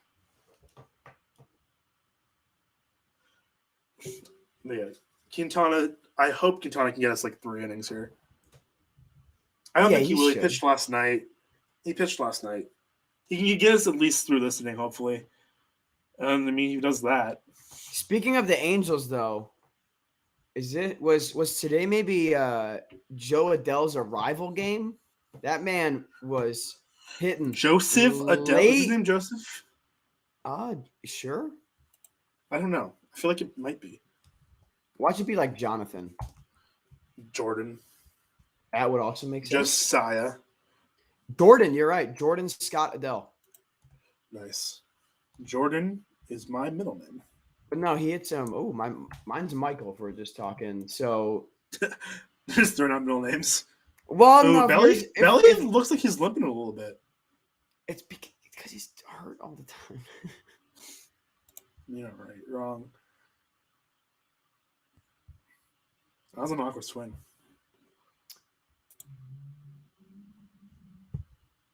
It very well could come out that he's like, playing through some stuff. I wouldn't be surprised, honestly. Yeah. Like it would make sense to me. But yeah, Quintana, like I remember when we first picked him up, I was like, okay, sure, why not? We kind of needed some like longer relief options out of the pen. And then it came out that that was like the same day Cueto and Wood went down. And I'm like, okay, so maybe he'll start. And he's been really good in his first 3-4 games with us. So he's gonna get some pretty valuable innings here in September. And Bellinger just looks high as always. It's so funny. Iconic look, honestly. Okay, it's Walker Buehler. You don't have to get fancy with it. Just blow a fastball by him. No, what are we doing? No, I'm pretty sure you. Hey, dangerous. All right, pitchers are dangerous. Just throw a fastball up and in. He's not going to hit it. Nah, you put some respect on his name. He's taking it 480. See, there you go. Granted, that call was maybe not perfect, but like, yeah, but wasn't terrible. You'll let it ride. Yeah, absolutely let it ride. Sometimes you just gotta let it ride. So anyway, I think it's funny that Dan Uggla was a Giant for like 4 games, and I was at one of the games where he played as a Giant. I think he went hitless. Let me make sure. This was back in I believe it was 2014. So I think he might have actually got a ring out of it. But Dan Uggla is one of my favorite random baseball players. Dude, didn't he have oh no, you know who did have? Or it's Dan Uggla, right? No, Jesus. I'm talking about Dan Uggla. Yeah, didn't Dan Uggla have a 35-game hit streak? Yeah, I'm pretty sure he did. It was something nuts. He was also part. So I'm sure. I figure everyone else has seen this as well. So the Braves, all their infielders just hit 25 home runs, right? Mm-hmm. Have you seen this going around? And how the only other team to do that was the 2008 Marlins team. Yes. And Dan Uggla was a part of that infield. That doesn't shock me. Dan Uggla. That was back in the day enough. Yeah. But yeah, I encourage you to watch. I encourage you to watch both of Adell's homers today because they were by no means the first one more impressive than the second. Yeah, he was 3 for 3 with 2. Nice. I mean, hey, ready for the eternal classic Angels tweet? Joe Adell was 3 for 3 with 2 home runs today and 3 RBI, and the Angels lost 7-3. Nice, nice. But also, so Joe Adell, because I'm still playing through the same Angels save on OTP that I was last week. I've been like 32 now, and Joe Adell is literally the next coming of Mike Trout. Dude, He has 75 WAR through the first 10 years of his career. Dude, it's insane. Dude, I told you that Pujols save. I just finished 2015. Yeah. He's 35. He just hit 358 with 46 bombs and 130 RBI. It's nice. He's still a 75 grade defensive first baseman. And and his I grade is still 80. So he just doesn't he's just not falling off. No, he's a 4.5. I know it's stars, but he's still 4.5 at 35. And I'm it's at a point now. So it's a historical save since 2001. So Bonds ended up hitting 800 homers, but given Poole's current trajectory, I've got him under contract for another 5 years, and he's putting up 40 a year at this point right now. He could catch Sadahara O. That's what we're. He just finished his age 35 season and he's got 3,333 hits. And again, he's still a 4.5. He just had a 9.4 WAR season. Insane. And Scott Rowland is finally about to retire in that save with 107 career WAR. Yeah, I got Trout retired in my save. He also fell off a cliff. OOTP slanders Trout, and we don't talk about it enough. It you know what I mean? OOTP will randomly just have him start hitting 230, and I'm no. Trout falling off average wise is he's gonna hit 270. Yeah, I had a year with Trout. He still put up 6 WAR, but he hit 240. He hit 240 and put up 45 bombs. And he was still really good. And then after that, his last 2 seasons, he had negative WAR his last 2 seasons. And I was playing him off the bench because I didn't want him in the lineup. And I always feel kind of bad when I do this. He'll get hurt with a day-to-day, so I'll put him on the 60-day 60-day? You 60-day? 100%? 100%? Yeah. 100%? So I'm he fell all the way because I used 20 to 80. He fell to a 25 overall player. Overall. Yeah. Oh, Jesus. He was not good his last 2 years. I'm dealing with that with so that historical save. Vlad Guerrero is still kicking around. Also, wait, real quick. Walker Buehler's been knocked out of this game. Yes. I just realized that. Yeah. This isn't Buehler pitching.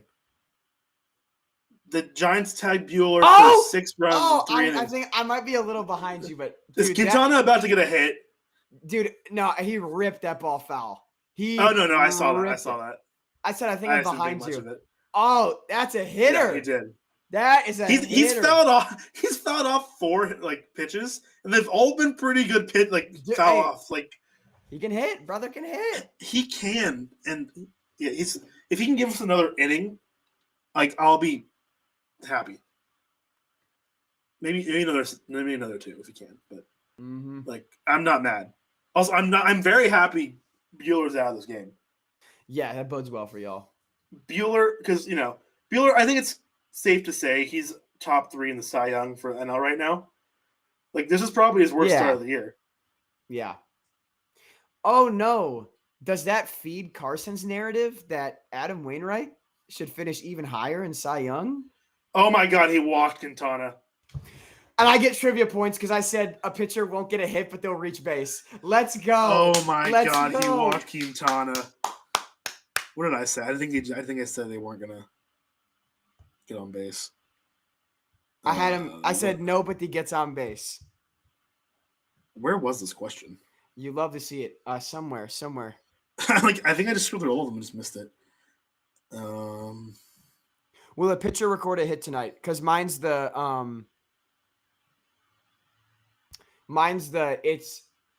it's noted, noted Nationals, anonymous, okay.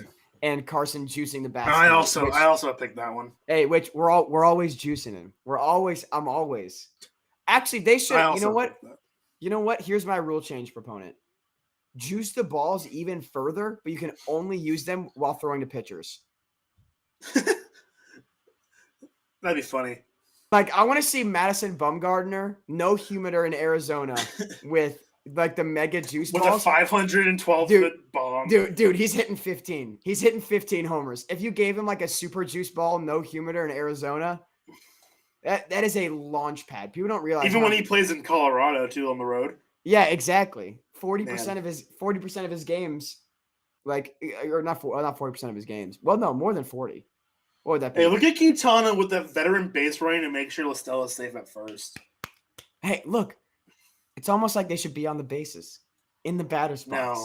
No, they should. Yeah. But Diego, I'm sorry. Did Jose true or false statement? Just true or false?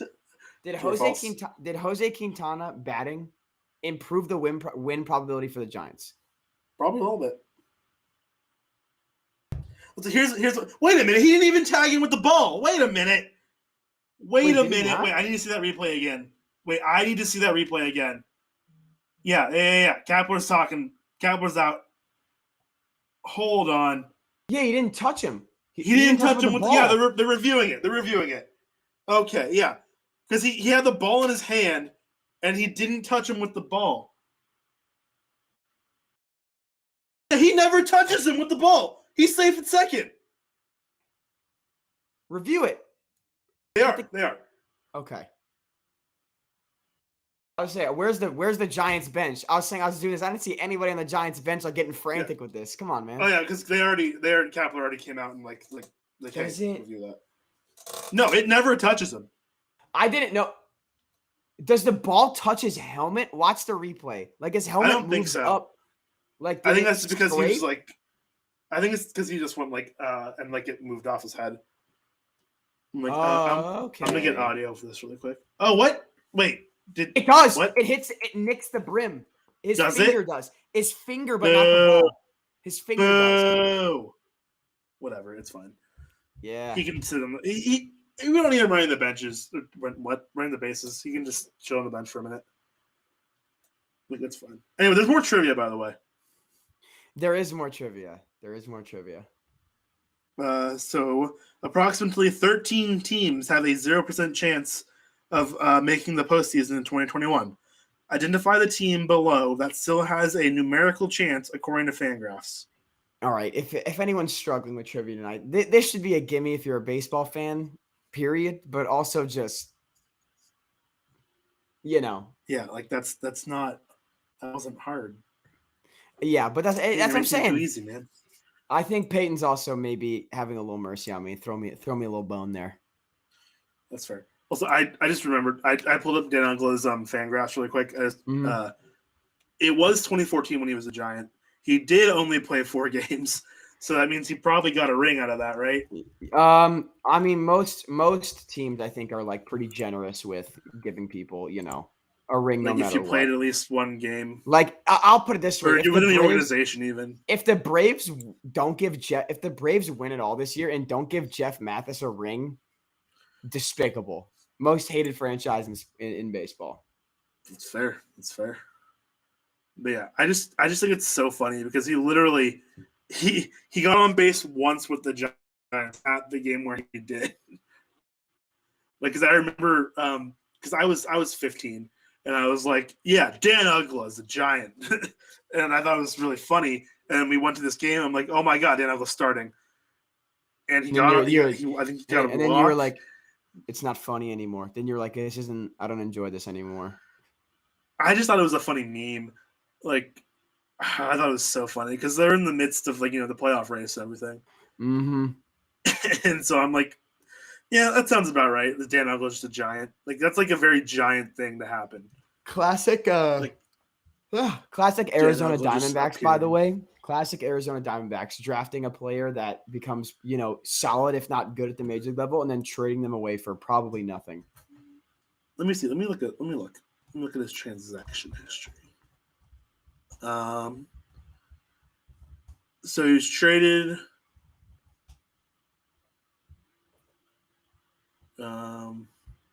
He got Rule 5. Oh my god! Drafted by the Florida Marlins for Diamondbacks in the 2005 Rule 5 draft. That's worse. So they got nothing for him. Yeah. Yeah. And then he was traded by the Marlins to the Braves for Mike Dunn and Omar Infante. Omar Infante, solid player. That's probably salary. That's probably salary dump for a rebuild. Oh, yeah, absolutely. Or, oh, wait, no. There was also Ugla apparently rejected a 4-year, $48 million extension, so they traded him. So That's good fair. for the Marlins? They got something out of it.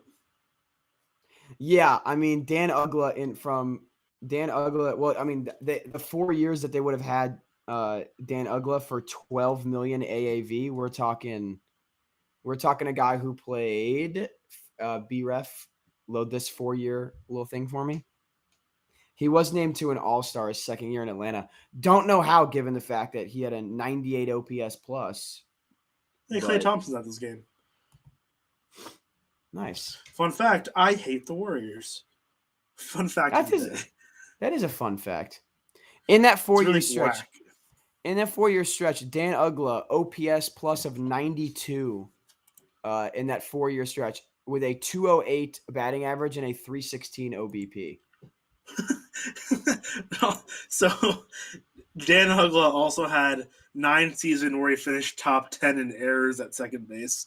Nice. And all of them were 5th or better. He finished first twice in errors at second base in 2010 and 2011. Yeah, I mean, so he wasn't a great. I don't know why. Defensive I don't know why an baseman. AL team didn't try to snap him up after the Marlins. Like it was clear the Marlins were going to trade him. You know. Yeah, honestly, because I mean, it's a DH. He hit. He still had bombs. Hit pretty well. Yeah. Yeah. I think. Man, I think I thought, or another reason I found Dan Ugla as a Giant so funny is because he wore 22. And that's just like, that's my favorite number. And like, it's a good, for the most part, it's a good Giants number in history. I mean, you got a lot of good players with 22, or a few good players with 22. I'm looking up the list exactly right now. Hold on.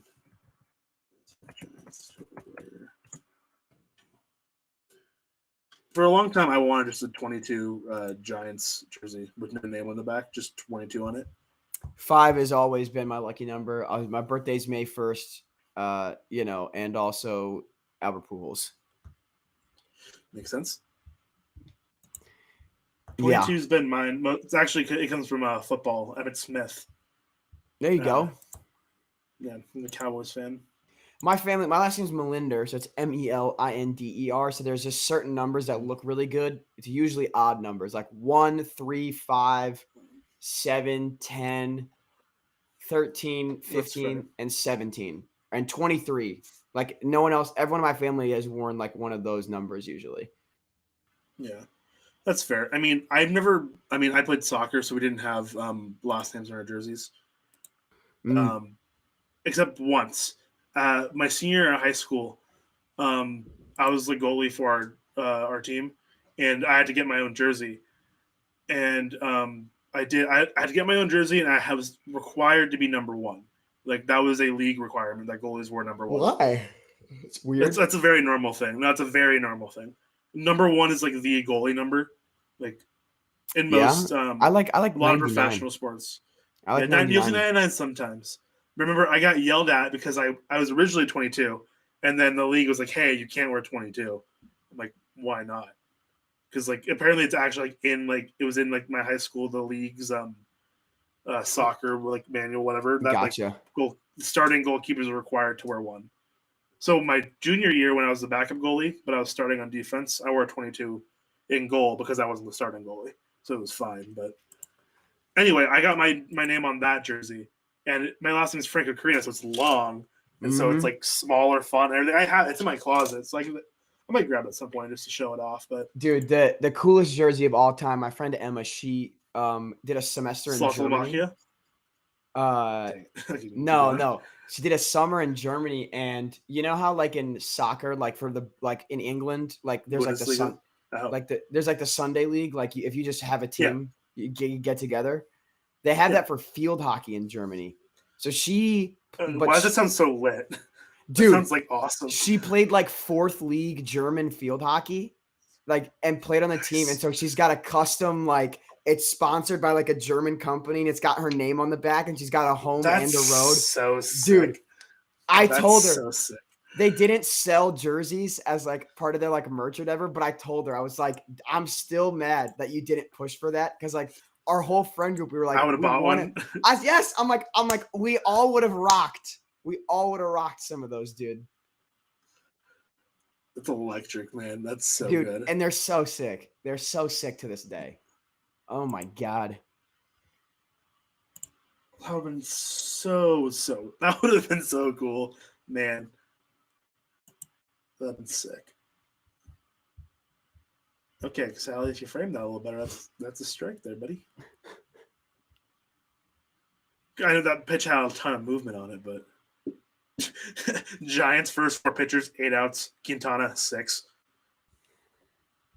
Jose Quintana, love that for him. Giants playoff starter. No. I think he can get valuable innings in the playoffs as a lefty out of the bullpen.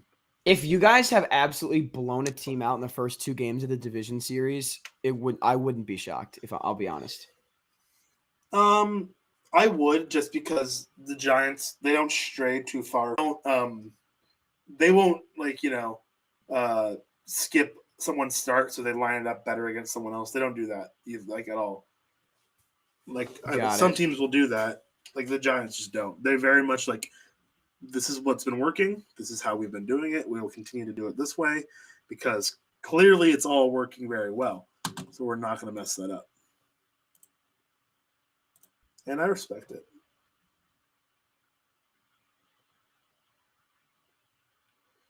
Jose Quintana, I forgot what his strike was.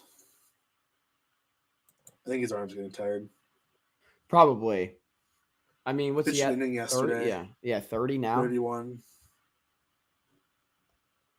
I think he got his arm could be getting tired. He was also a starter, but also this is the second day of work in a row. So I don't know. There you go. I think the Dodgers are just pissing off this ump because they keep doing they start walking away and he calls it a strike. Yeah, there's definitely that's like for all of my more boomer feelings about baseball and stuff.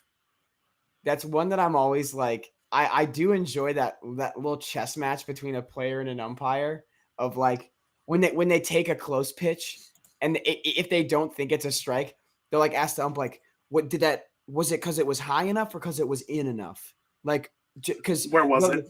Yeah, the whole that whole thank got you thanks got it now my strike zone in my head is perfectly sculpted, thank you so much that little gamesmanship because obviously it's well here I knocked on wood for you, it may not come into play now, but exactly what you're talking about yeah, oh yeah, Wade comes up, it's a 1-run game or something, and they need a base runner, close pitch. If the whole game he's been doing that, okay, gotcha, appreciate it. Or if they swing and foul it off, would you have called that one? You would have? Okay, well, good. Thanks, bro. Would that have been a strike if it didn't swing? Yeah, those little. That's the beautiful game, and that's why. Yeah, I agree. That's the only part of robot umps that I'm You'd miss it. I think. Yes. So here's my thing. I think I don't want robo umps. I don't. But the current state of umpiring needs to be changed. I don't think robo umps are the answer. I think the answer is a relegation system. Really? Yeah, I've said this before. Okay, just spike the last. That's cool. So I said this on This Week in Baseball. Actually, we talked about it.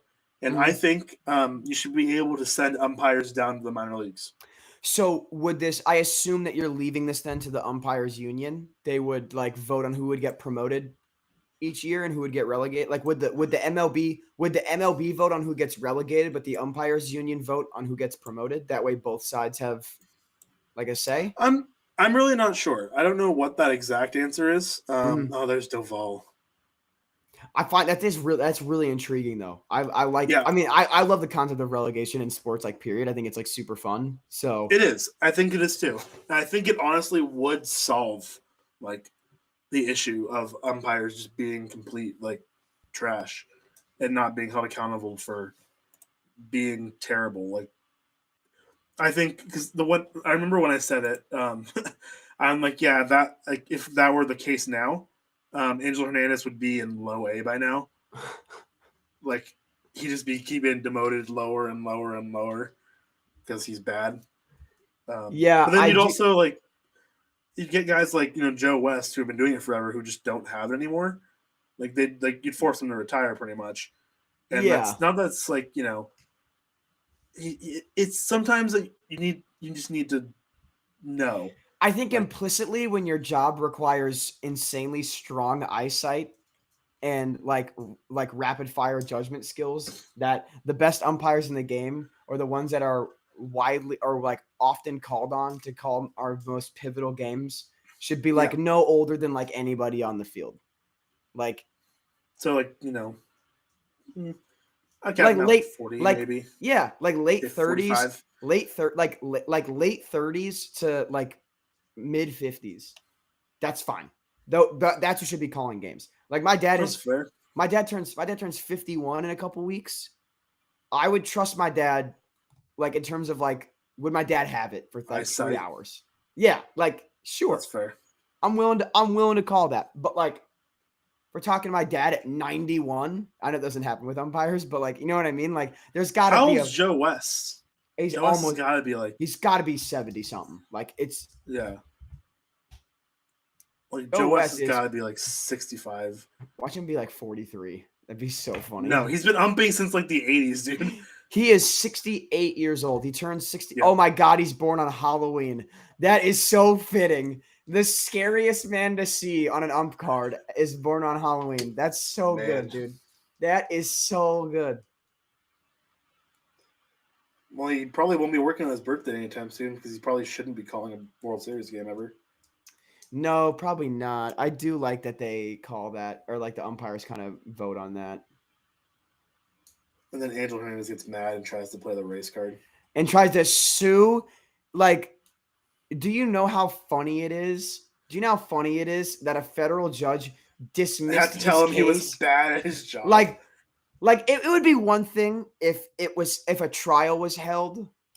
Because, like, sure. Like if you removed Angel Hernandez's name from the, like, you know, like in the reputation, I'd be willing to believe that there may be some like inherent bias that exists within like umpiring. Sure. Right. Zero chance. They just want Quintana just wants the comebacker to him so he can make the play at the plate. That's what's happening. Or Kapler is. Yeah. Like, what do you mean? Like, he's definitely done. I was just joking, saying he wants the glory. Yeah, there were some interesting calls in that. I'm so scared about Doval coming into this spot. He's got it. Have faith. I do. I'm seeing some discourse. Bregman definitely had a top 15 season of the last decade. True or false? For what? Like, I guess a hit. Oh, you're asking me this question? Yeah. Top 15 season of the last 10 years. I'm going to say that he's not better than probably any Trout season. So that puts him like at 11. It just counts like any healthy Trout season. So that's like what, 8? Even non-healthy Trout seasons, honestly. Yeah, like. No, maybe not. That might have been too much. I was gonna say, I'm like, I don't know about this year. I mean, yeah. Granted, by the way, Mike Trout still has a 2-WAR season this year, so just want to point that out to everyone. Mike Trout has played 36 games. He hasn't played since May. He has played 36 games. Look at this, dude. Look at Mike Trout's 2019. My God, dude. Like, Mike Trout is insane. I love him. Even Mike Trout's 2017, where he only played 114 games, he still had a 186 OPS plus. That's disgusting. My man, Michael Nelson Trout, brother. Michael Nelson Trout. Shout out you. Let's say you. Let's see Alex Bregman's career high OPS plus in a single season is 162. So, okay. I mean, so using fine, I guess. just using OPS plus as a metric, Mike Trout, if Mike Trout played 114 games, that's enough. That's enough for me to Yeah. like. That means Season. that Mike Trout had a higher OPS in 1, 2, 3, 4, 5, 6, 7, 8 seasons. I'm excluding 2020 and I'm excluding 2021 because not enough games. So that means that at best, Alex Bregman is having a better season than at 9th. So he's at 9 right now. What was other MVP years? I'll put it this way. He's not having a better season than Vlad or Ohtani is this year. So that would be 11. True. I think over the last how many years?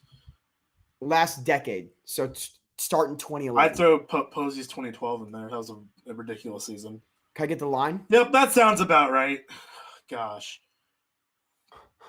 Camilo Duvall came in and immediately threw a wild pitch. Hey. Let me quell the frustration. Tell me about Buster Posey's 2012 season. Give me the stat line.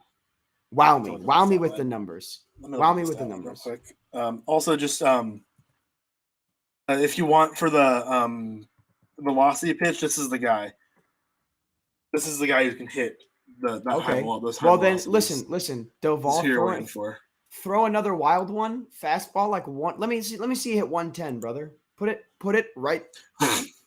110. Bregman also has had 2 worse seasons than Yelich. Yelich's 18 and 19 are ridiculous. So no. My answer is no. Then I need to look at Fangraphs. If you're looking at catchers, you have to look at Fangraphs because we need the framing in there. Okay, let's see here.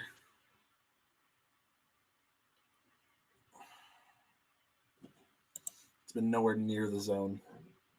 Not a single pitch has been close to the strike zone. Gabe Kapler, you babbling idiot. I mean, he's got sick hair though, so got to give him that. Duvall does have sick hair. That is true.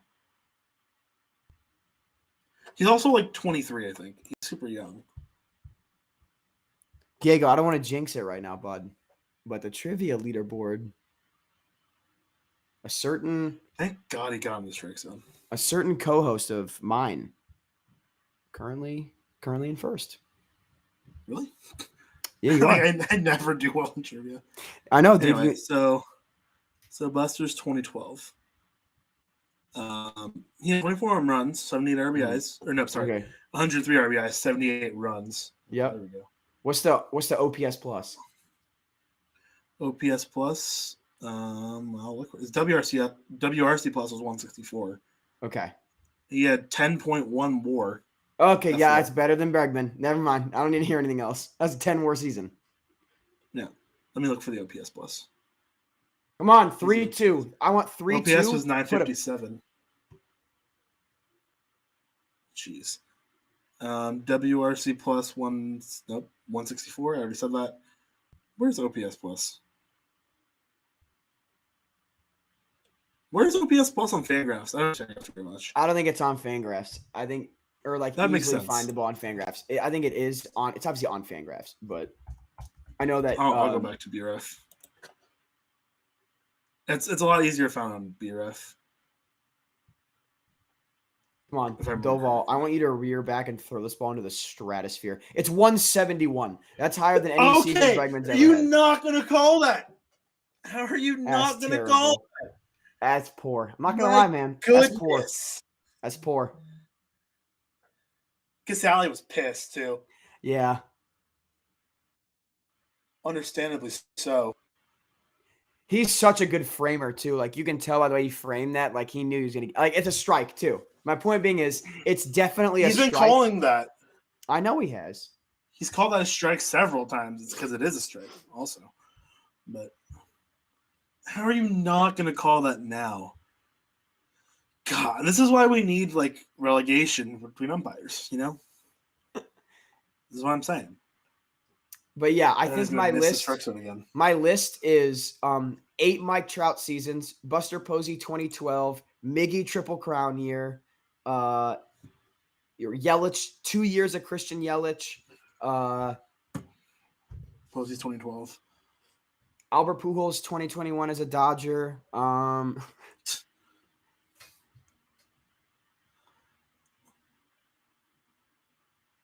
Like Paul Goldschmidt. Paul Goldschmidt has had probably better years than Alex Bregman. Like people don't realize that. Like Paul Goldschmidt had years where he was stealing like 25 bases a year and hitting like 40 homers. Yeah. Yeah. Paul Goldschmidt. Well, I think I'm way Melinder. I think I'm thinking of Goldschmidt's 2016, but Goldschmidt's 2016 was just nuts, dude. Like 899 OPS, had 32 stolen bases, 24 homers, walked 110 times. Like that is Giants Twitter is currently up in arms about Tony Randazzo's non-strike call. I mean, look, you can watch. You're gonna call strike? When they showed the replay, you literally saw Casale.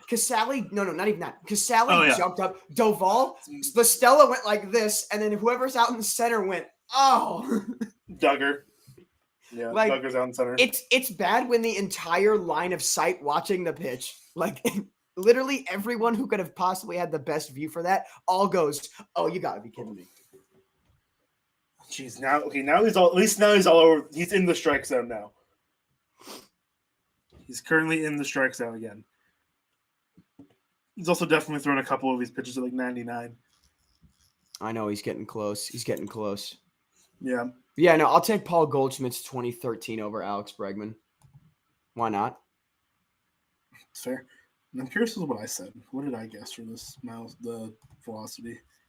I guess 99. I always like pitching. Okay, that's a strike. That is a strike. He didn't catch it, but that's a strike. That ball's so clearly in the zone too. Like, yeah. Just because he didn't catch it doesn't make it not a strike. See, and even Chris Taylor knew it. He started walking towards the dugout. Look at this. He takes a step towards the dugout. Oh, gosh. Randazzo, be better, man. Casale's got that little smirk on his face, like you gotta be shitting me with this right now. Are you kidding me? He knows that was a strike, and he's like, if I catch that's a strike. It should be a strike regardless. You don't have to catch a ball for it to be a strike. I think the umpire doesn't know this. It does make it hard. It makes it harder, but I feel like that was kind of obviously a strike. Like it wasn't like it was in the zone. Mm-hmm. It wasn't like down the middle, but it was in the zone.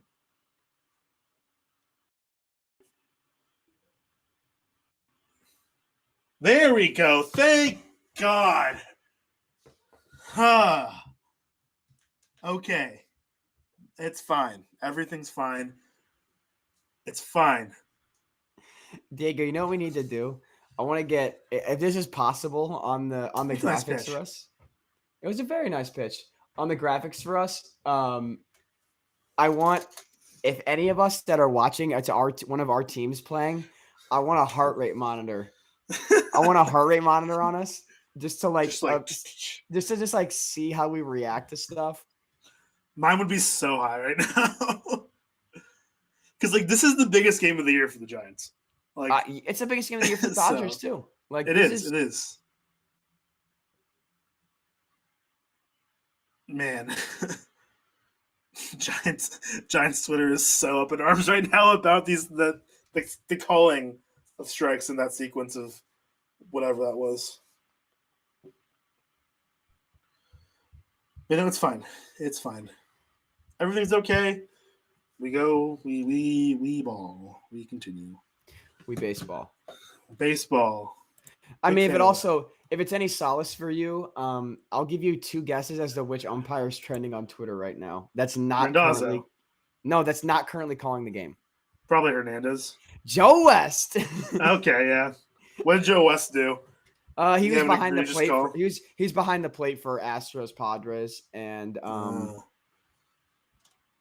Wow, yeah. I'm looking at some of these. I'm gonna go look for it right now. Oh, wow. Like really bad. Some of these are bad. The one that won the game for the Padres, that Melanson. I mean, like I was just reading Caratini behind the dish, but my God, that pitch was wow. I think I saw the. My goodness, Like that's bad, man. that is horrific. Also, those Padres uniforms are gross. The camo, Yeah, they don't look good with the brown. they're like one of the only teams in baseball. You know what? Hot take time, guys. Hot take. Every single team does not need to have military appreciation night. Okay? It's the same uniform every single time.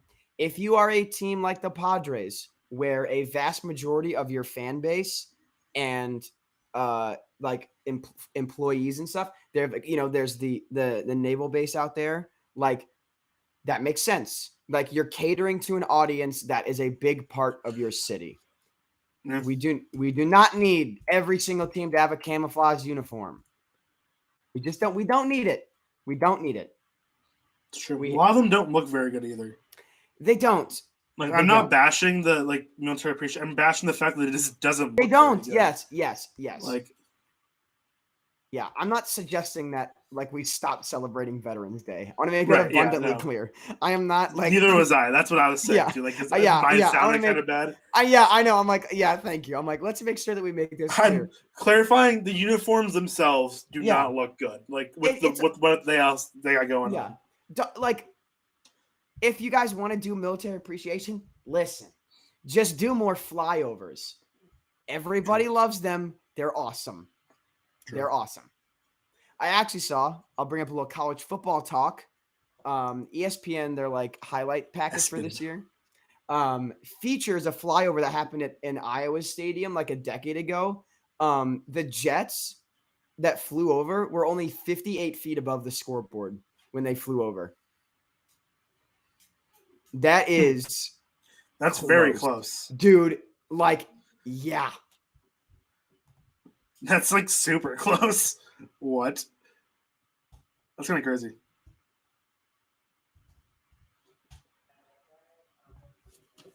That man. That's kind of whack. I mean, like, dude, search out the video on your own time and watch. Like, they need to be that close every time, in my humble opinion. I don't know. I've experienced my fair share of flyovers because, like, most college football games will do flyovers. I feel like, or a lot of them do. Dude, let me tell you, man, Kinnick Stadium was electric. Dude, it also helps that we had 2 pick sixes and a 60-yard touchdown run, like all within the first 20 watch minutes. This pitch real quick. Oh, to Wade? Yeah. I think I'm like 1 full pitch behind you, which is like just enough to be annoying. Okay. But also good. Because then I'm like, watch that pitch. Yeah, exactly. The pitch that ended up being ball 3. Yeah. I mean, Will Smith, bad catcher. Yeah, but I'm like also like, come on, man. Like this was against my team. Like, that's the issue, though. Dude. But bro, that's the issue. Like, what makes those calls. I hate Max Muncy. That was a really nice play. It was. I'm upset about it too. But what makes those calls annoying to me is when the ball comes in and they move it here and it doesn't get called, even though right here is still a strike. Mm-hmm. It's less frustrating to me when the pitch is like, if this is the corner and it's right here and the catcher catches it like that. If you're gonna swipe it away. You know what also like low key frustrates me about like one thing that catchers do when they frame?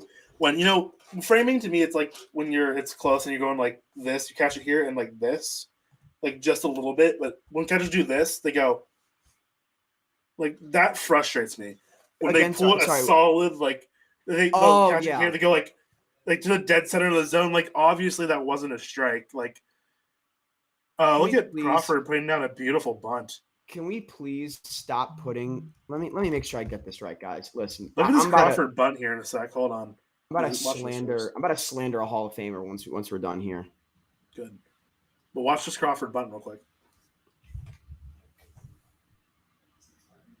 Look how perfect that bunt is. Dude, I'm It pro really bunting. hits the bag.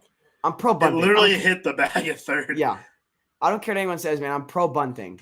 That does not mean I'm pro Bryce Harper dropping down a sack bunt like he did today. I am pro bunting in this like specific. that. Yeah, and I'm pro small ball. And of course, and the suicide squeeze. Oh, I do like the suicide squeeze is dope because if any of that goes wrong, it looks awful. But it's a thing of beauty. Also, how much do you want to bet the Dodgers are forced to wear these jerseys tonight? Why would they be? Because I bet you the Giants are like, where we have our set schedule, why wouldn't we wear our City Connects? Because they're probably trying to promote it.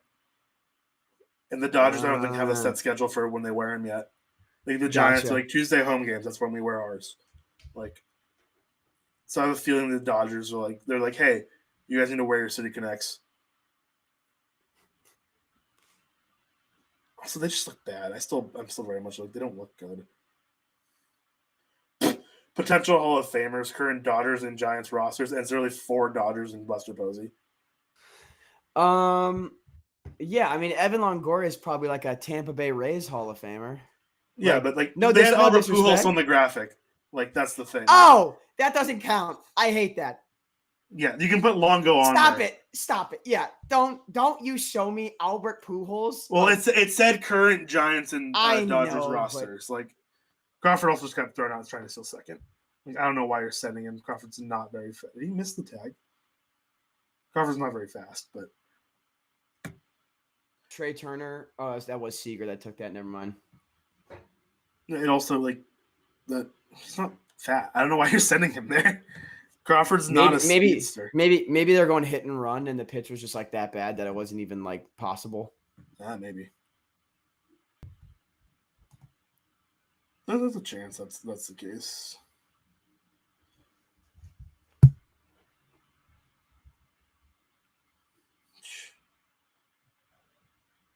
Man, whack.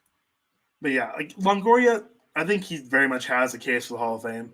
Like I think he deserves to be thrown on that graphic. But no, they throw out Mookie Betts instead. Longo? He's definitely in the conversation. Like that's kind of like the idea. They put up Mookie Betts. Like I don't think Mookie Betts is a Hall of Famer if he retires right now. Like, okay, well, yes, but if Mookie Betts, I mean, what doesn't Mookie Betts already have like 40, like nearly 50 career WAR? Or am I like? I have no idea. My point is like out of my gourd. Here, my point is like that's clearly a Dodgers graphic. Like, let's pick it up both teams and put Buster Posey on there. Like, shut up. Also, ESPN, everyone hates the Giants. If they wanted to make it respectful, they'd put Posey first. Yeah, exactly. Like Posey, Kershaw, right next to each other. That would have been the respectful way to make that graphic. Yeah, they literally put everyone and Posey on the end, like the last one. Mookie Betts already has, dude. Admittedly, bro, Mookie Betts already has 50 career WAR. Like, Mookie Betts is he has 1,100 career hits. Mookie Betts is 4 seasons away of 3 WAR baseball. I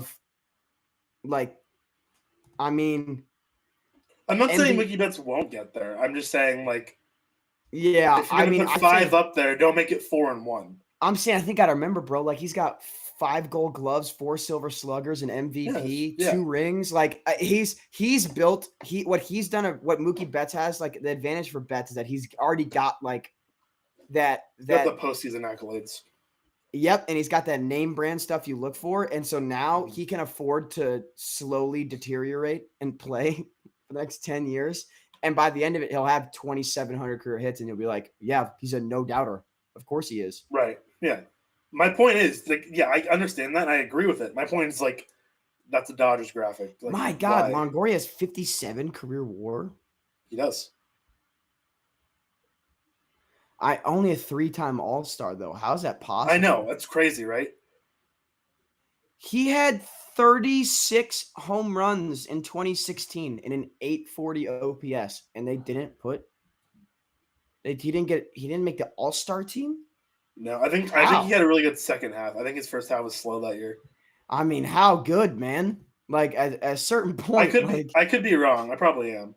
Also, like Longoria would have been a All-Star this year if he wouldn't have gotten hurt in the first half. Was he named one at least? Did he get that like cheeky little? He didn't have enough like play. He got hurt like fairly early on, I think. Plus, third base is a very deep position. Like, but if he would have played the entire first half at a 140 WRC plus, yeah, that's the first All-Star. He would have been an All-Star 100%. My God, Mookie Betts is accomplished, man. No, yeah, I know he is. I'm not saying he's not. No, I know you're not saying he's not. I just didn't realize it was this nuts. No, yeah. Oh, yeah. I forgot, man. Like, he's got that kind of Trout ability of, like, I think that if Mookie focused on one aspect of his game, like, he's got that Trout ability of, like, if I want to steal, 30 bags, I'm going to steal 30 bags. Mm-hmm. If I want to have a 440 OBP, I'm going to do that because his 2018 is ridiculous. Speaking of seasons better than Alex Bregman, Mookie Betts is 2018. Mookie Betts. Dude, listen to this. In there. Listen to this line: 1,078 OPS, 186 OPS plus, scored 129 runs, stole 30 bags, only got caught 6 times, only struck out 10 more times than he walked the entire year. And I know batting average. I know batting average can be critiqued as like a measure of players' ability. He hit 346. Like that. That's when you look at batting average and go, that's a good hitter. Yeah. So here's what I think about batting average. Like people, I saw this today on my timeline. People trying to say Yasmani Grandal's bad because he's hitting really close to 200. Like no, it was the argument was Salvador Perez is better than Yasmani Grandal. I'm like, no, he's obviously not.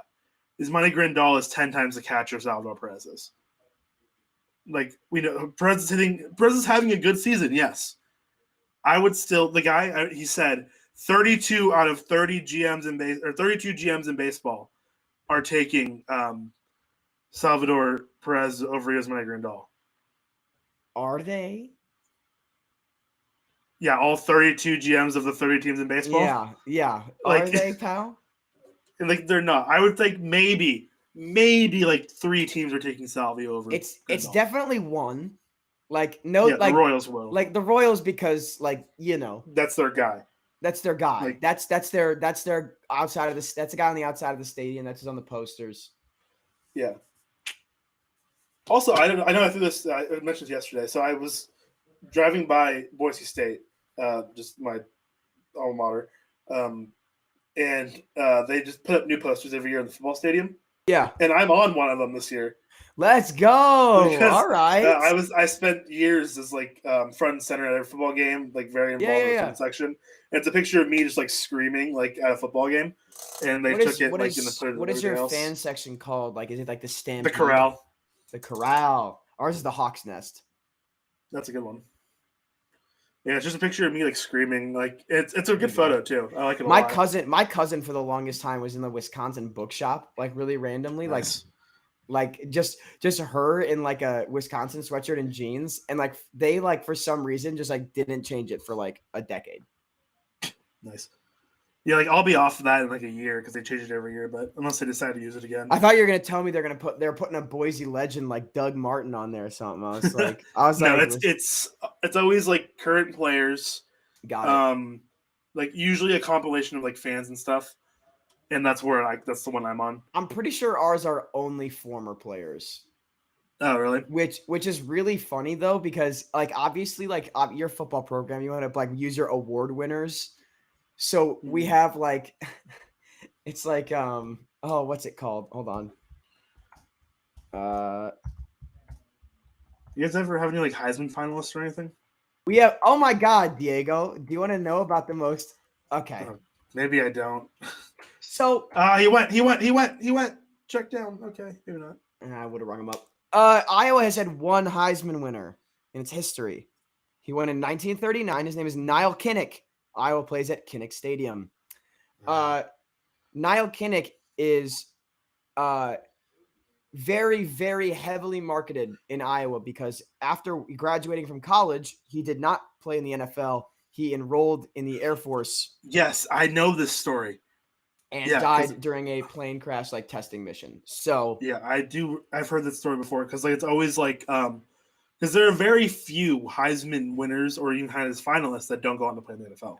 Yes, and well, during his Heisman speech, I say overdone because Iowa. Here's the issue: Iowa uses their music speakers, not the PA speakers or whatever, to play his Heisman speech.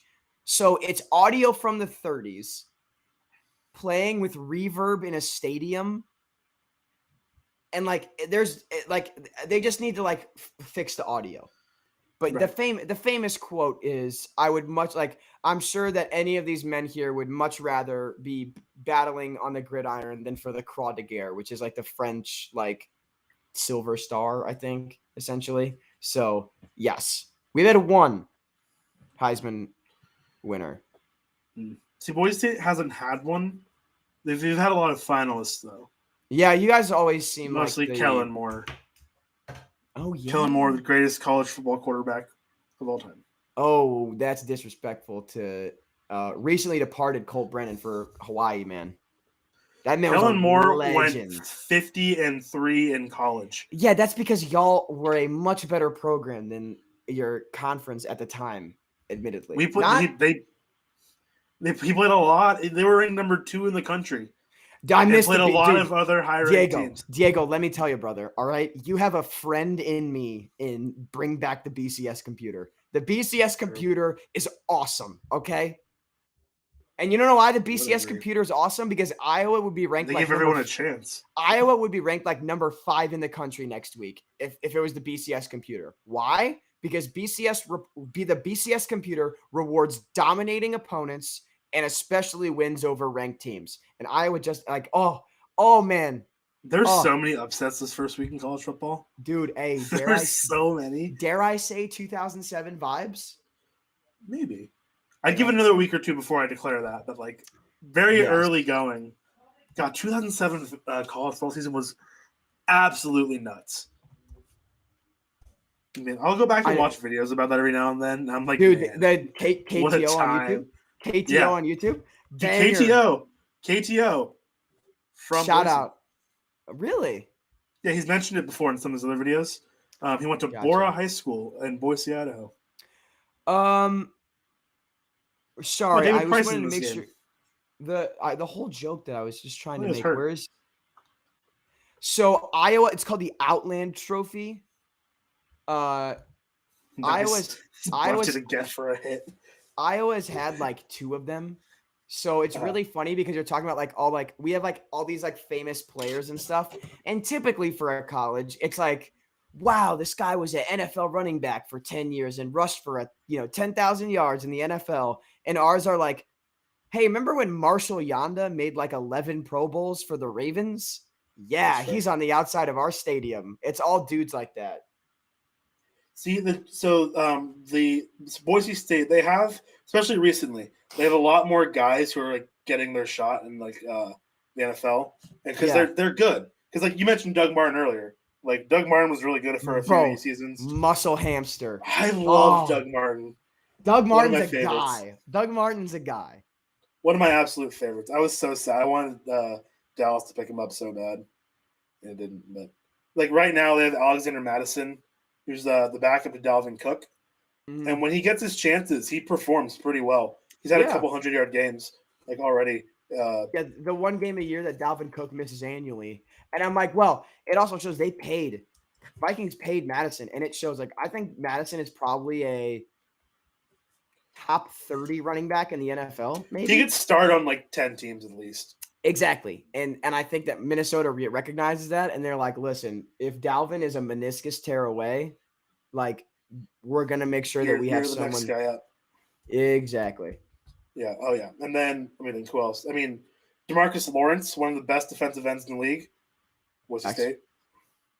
Leighton Vander Esch. Pretty solid, right? He's solid, right? Yeah. Started for the Cowboys. He was a Pro Bowler his rookie year. He's been a little hurt the last couple of years, or like last year or so. But he seems to be a lot better. He's looking up. Cedric Wilson's he's a wide receiver 4 on the Cowboys, but puts up good numbers. I'll be drafting him in fantasy probably. You'll see me take like Cedric Wilson in like the second to last round in our fantasy draft. Hey, you're giving away advice, man. We draft tomorrow for our league. What are you doing? I know, but like it's not because like he's gonna put up numbers, because I love Cedric Wilson, because I've met the guy. Look, he's a cool dude. I'll publicly announce this, Peyton. Feel free to clip this, by the way, right quick. For send anyone, it in football. Send it in Diamond Digest football right now.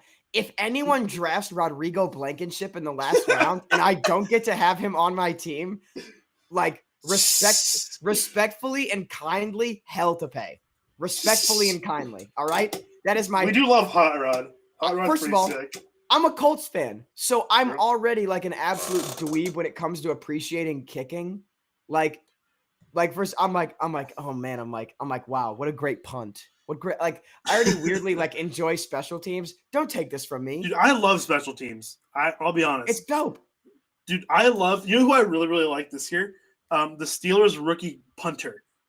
Yeah? This man, he kicks in, like, okay, so you know Michael Dixon, the Seahawks punter? Yes. Is he Aussie rules guy too? Or Australian? Not the Steelers punter, I don't think.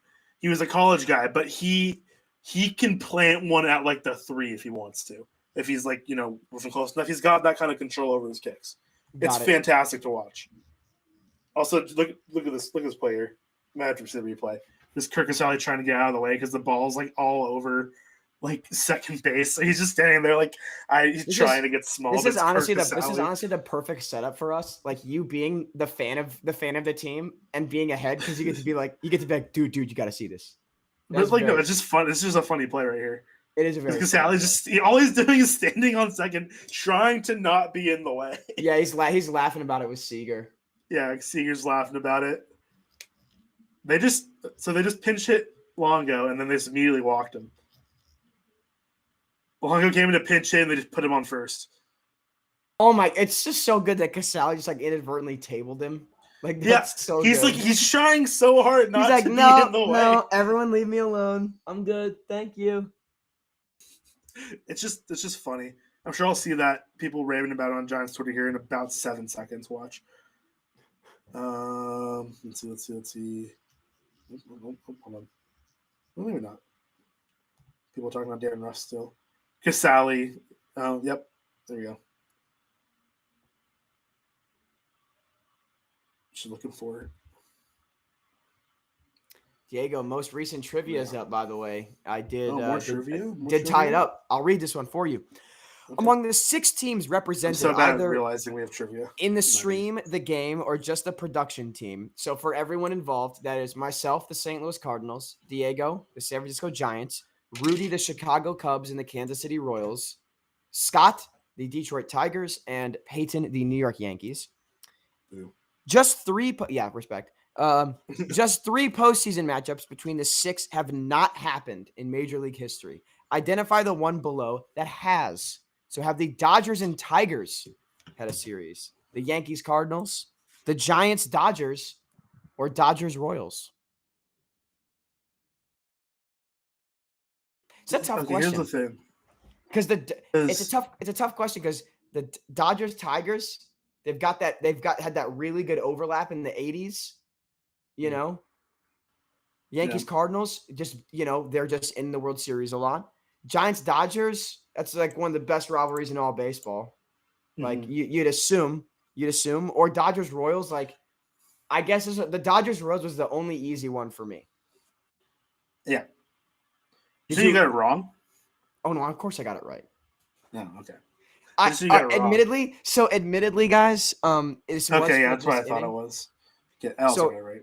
Yeah, for this inning, I did see a photograph. Come on, Tyro. I literally saw a photograph on Twitter today of Look at this Roger Maris and Bob Gibson together at an event that takes place in October. I dropped something. Okay, bye. And now I'm back.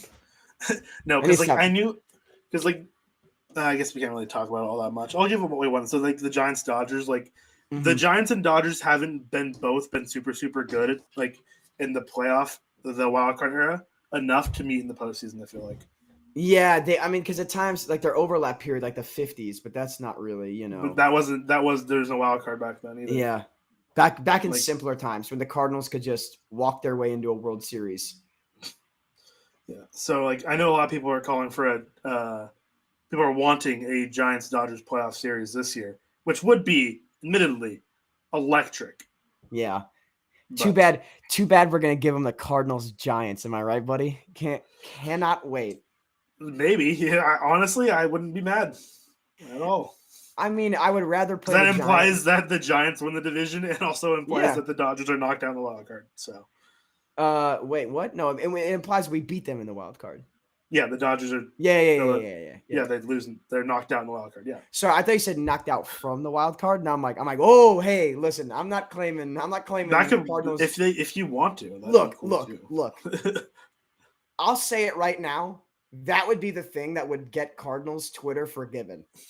If the Cardinals ran the table and knocked the Dodgers out of the playoffs, The Dodgers would literally have to go 0 for the rest of the season. That's the thing. the Dodgers could afford to win like a couple games. Well, because the Dodgers have 85 wins. Correct. Or And the 86 Cardinals- wins. Sorry, 86 And the wins. Cardinals have 70? 69 losses. Nice. Or 70. Nice. No, we don't have 69 70. 69 wins. We have only 66 losses. So Correct. that means that that's 10 games. You guys are currently 16 and a half back of. It's possible. And depending on, well, I mean, Anything's after this game, possible. you'll be 17 or no, you'll be 16 back at the end of this game. Yeah. So I mean, it's not impossible, It's not but there's impossible. only 28 games to play after this. So I'm just saying it would be absolutely. I'll say it. That would get Cardinals, I think, fans forgiven. if you could somehow, some way, if you guys even knock off the Padres, I mean, I don't think we'll be. I think we'll be hated more. if you knock off the Padres, 100%. They're way more fun and no, not by like, me.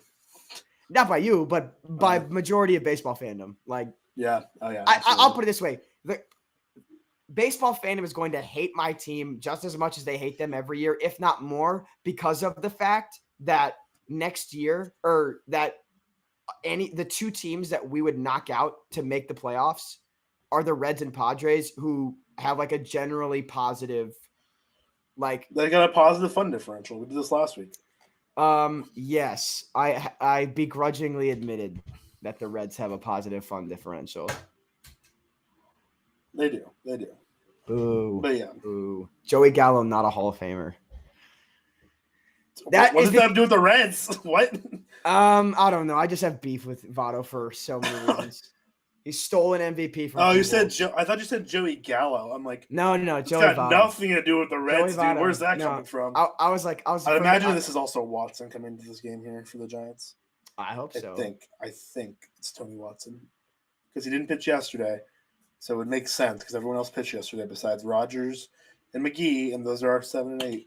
Peyton, Or I don't 8-9, want I to. guess. Peyton, I don't mean to be disrespectful. You do a wonderful job with production here. Are you using Yep. Comic Sans as our scoreboard font? Obviously, Like, you have to. It's the rules. we actively want viewers though. Like, we gotta. Yeah, Comic Sans, dude. She's wingdings, just completely illegible. And Like also, that. it's Tony Watson. I was correct. by the Like way. that foolish, like that foolish baseball tweet that was like, "Who would you rather have, player A, player B?" And then it was just like all wingdings. Then it was like, "You must enter the void." You must enter the void. I'm gonna see if I can like.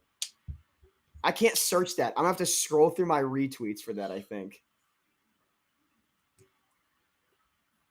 There we go, Lamont. Yeah, Lamont. I love Lamont. Just the way, just him being Lamont Wade Jr. Just big fan. Positive fun Just his differential. What can I say? His existence just makes me happy. This looks bad, man. I promise I'm not just on casual phone hour. I'm trying to find this foolish tweet. There it is.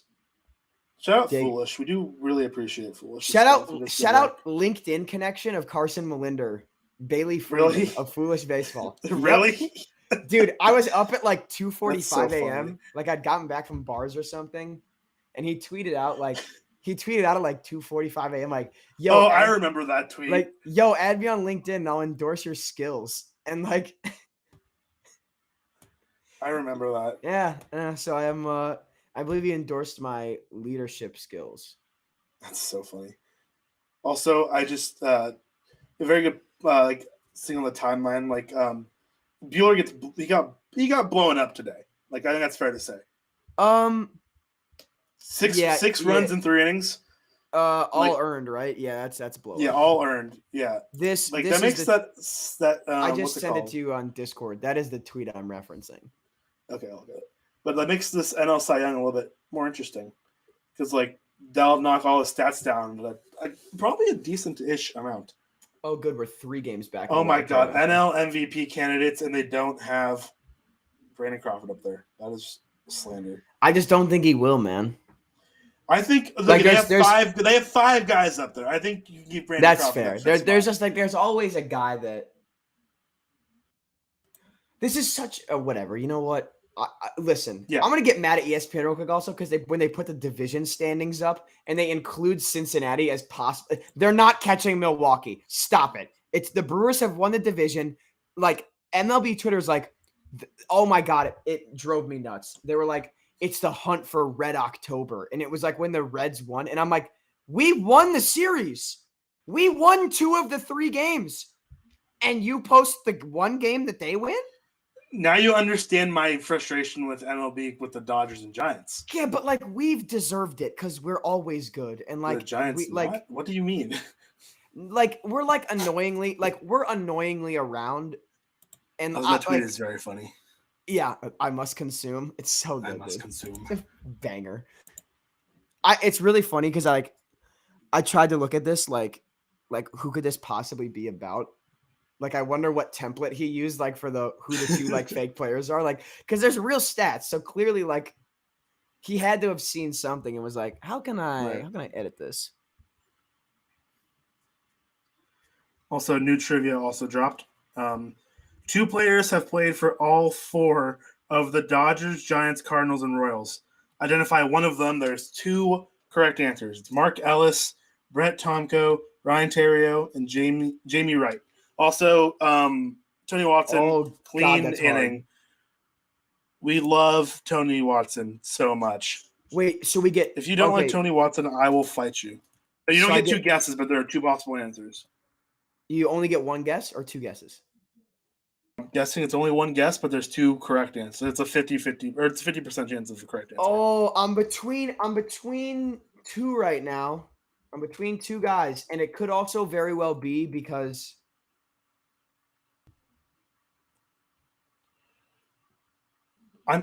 There's one I know played for at least 2.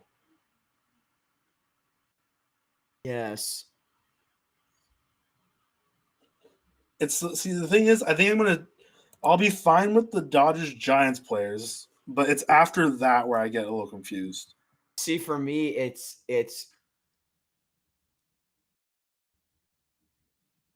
the Royals might throw me off a bit as well.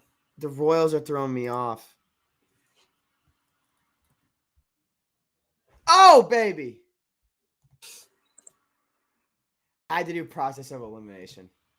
I had to I know. I think I've got. Who did one? Would my second guess have been right? I think my initial guess didn't play for one of the teams. My second guess would have been wrong. Okay. Diego, it's heating up. It's the pressure's on the team. I also got it right. You guessed the same one as me. Yeah. Ooh. Were you? I think we both were originally thinking the same guy for the other guess. Like, I have a feeling we were. But it was the guy that I instantly knew was a. Did he play? Cardinal. Did he play for World Series teams for both those teams, both the Giants and the Cardinals? Oh, see, the one that I was thinking of was the one that played for. My guess was the other player of that position. Because I knew that that guy ended his career with the Cardinals, and I knew that he'd played on the Dodgers right before he signed with us. And I was like, oh, it would make sense for him to have gotten like a year with a couple of these other fellows. That was my second guess. Okay. Yeah, right now, genuinely surprised ESPN's actually highlighting what the Giants have done in this game. Even though they're up, I'm genuinely surprised by the fact that they're like, yeah, look at what they've done today. They showed Belt's home run, the bunts by Crawford and Yaz. Don't worry, I'm sure A-Rod, if we're actually listening to the broadcast, I'm sure A-Rod's like, I actually didn't like when they bunted there. No, apparently, I saw it on Twitter, the Giants were hitting, the Giants were pitching, the Dodgers were hitting. Like, let's talk about the Dodgers' potential playoff rotation. It's like, what? Why? At least wait till the Dodgers are pitching. Like, I mean, what? Why would you do that? It's because they don't want to talk about the Giants. Look. I mean, if you're not gonna hire any of us fine fellows, ESPN, put Monet Davis in the booth full time. My God, she was so good. True. Like, way more likable. I'm not even exaggerating. I literally switched back and forth from the games. Just listen to Monet Davis. Yeah, of course. Oh, they have another ESPN game tomorrow. The Giants do. Yeah, because it's Rockies at home, so it's going to be electric. But then I can't watch it on MLB TV. It's going to be blacked out. Oh, you do not have... Oh, wait, I'm going to be working tomorrow during that time. It doesn't even matter. Hey, that doesn't mean you're not going to be watching the game, pal. I'm just kidding. No, because... Joking, employers of Diego and Carson, we do not look at anything sports-related on... No, I 100% do. I work at a baseball stadium, dude. That's fair. Like I actively will like watch games on my like phone like towards the end of the game when I'm not doing anything. I have to wait till the game ends so I can do like the last thing before I leave. Like, and I can't do that if I can't watch the game on my phone. Wow, what an insufferable Sunday night baseball we're gonna have next week, man. What is it? I didn't look. Yankees and Mets. Man, imagine having to follow this like the Giants Dodgers like for the division. This is the last game they're playing all year. That's nuts, dude. They have split the season series 8-8. You know what's 9-9. You know why I think the Cardinals actually have a shot in like getting the wild card and stuff? Do you realize we play the Cubs like 11 more times this year? We play the Cubs 3 more times this year. Like we also play but that's the Rockies and the Diamondbacks a lot. Dude, that's a lot of games against a team that blatantly wants to lose. That's true.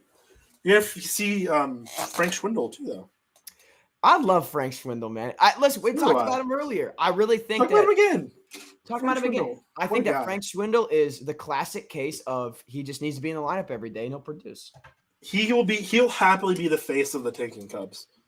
100%. Oh, he already is. I think he already is. But he will. Yeah, I think so too. Well, I think it's him and Wisdom. I think. Former Cardinal Patrick Wisdom. Hey, fun fact. In my Cardinals save, my historical Cardinals save, I drafted Patrick Wisdom. Yeah, he's now my like backup third baseman, like the backup third baseman and first baseman and left fielder. Like I'm not making this mistake again. I'm not getting got again. So, whenever I would do a Mariner save, my first thing would always be to trade Patrick Wisdom, and that was always my first order of business. Disrespectful. Well, it's because he never panned out for me every time. Never panned out for me, and if you can get good trade value for him, and then he never turns into anything. Shout out real life Patrick Wisdom. If this clip ever makes it to you, this is a pro Patrick Wisdom stream. We are pro Patrick Wisdom 100%. For some reasons more than others. I love watching him too. He's fun. He's fun. He's got a rocket of an arm. He does. And he's got insane power too. I remember a few months ago we were talking because it was Cubs Cardinals on Sunday Night Baseball. I'm pretty sure the final score was like 3-2 Cubs or something. But like Arenado and Wisdom both had like 2 or 3 plays where you were like, "Good God!" Like that's like wow. Like I know what you're talking about. It's kind of crazy.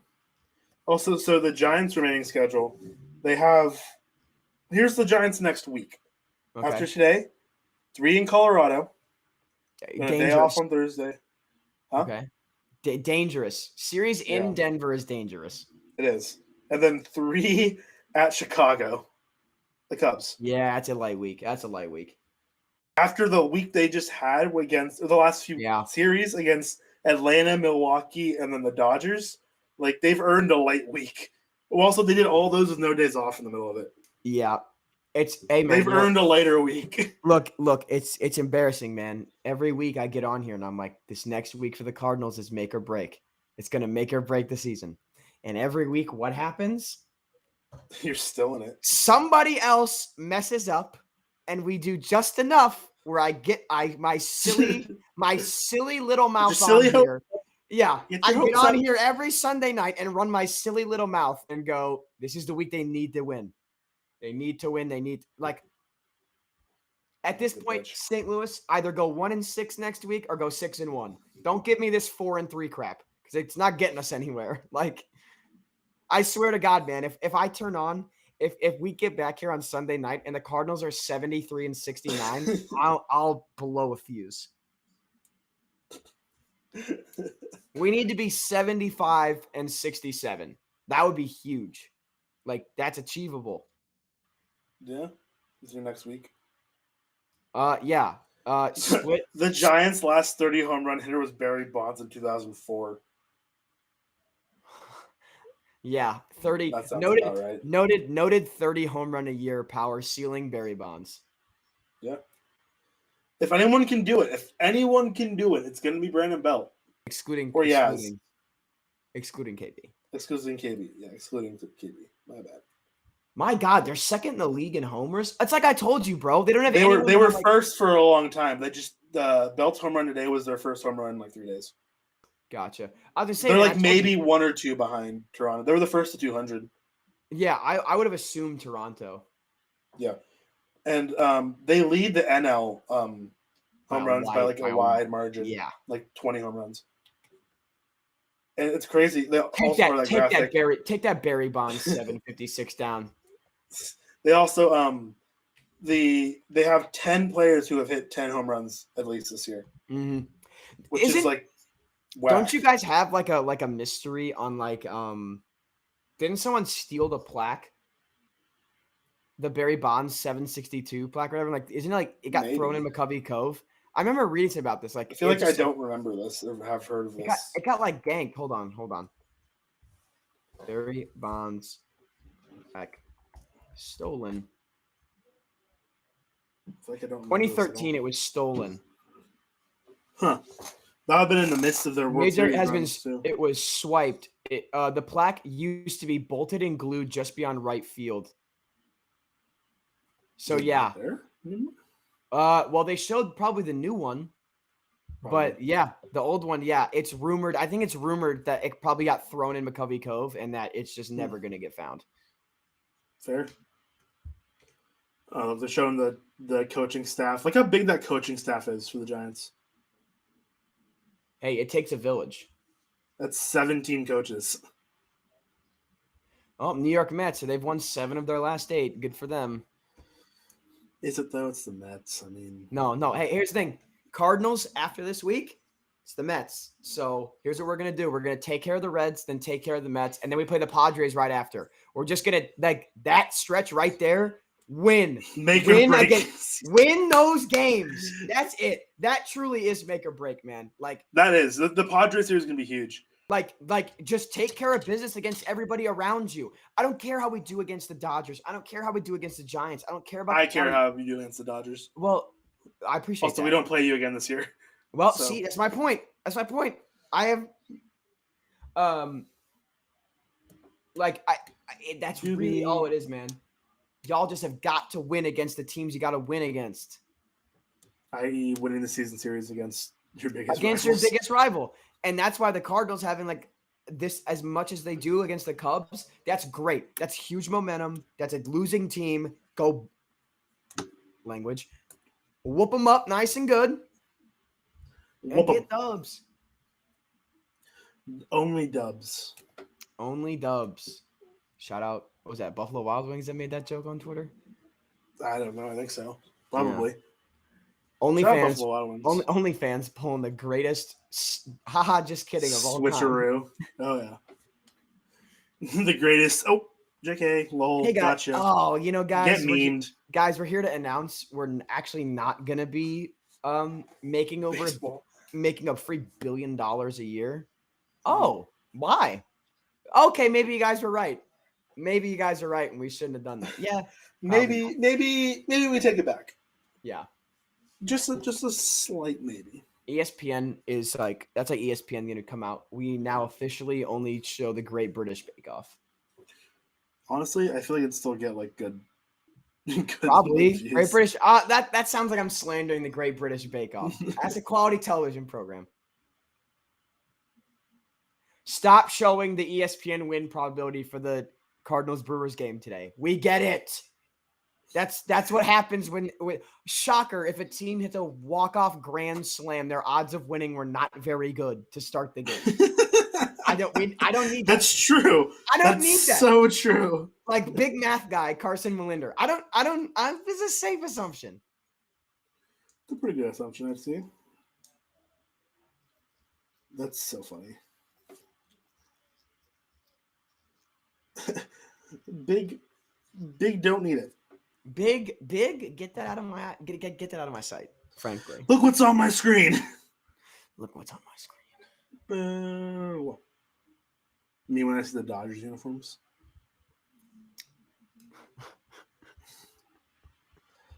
See, so on the Twitter sphere, right now it's so Kerry Carley, who's one of the Giants like beat writers, a reporter. I'm not sure it's a beat writer, he's a reporter for sure. He points out like Dominic Leone normally would be in for the 7th inning, but he started the game today because he's our 7th inning guy. That's why Tony Watson was in for the 7th today instead. Mm-hmm. Tony Watson had one of the best innings of the game though, so I'm not mad.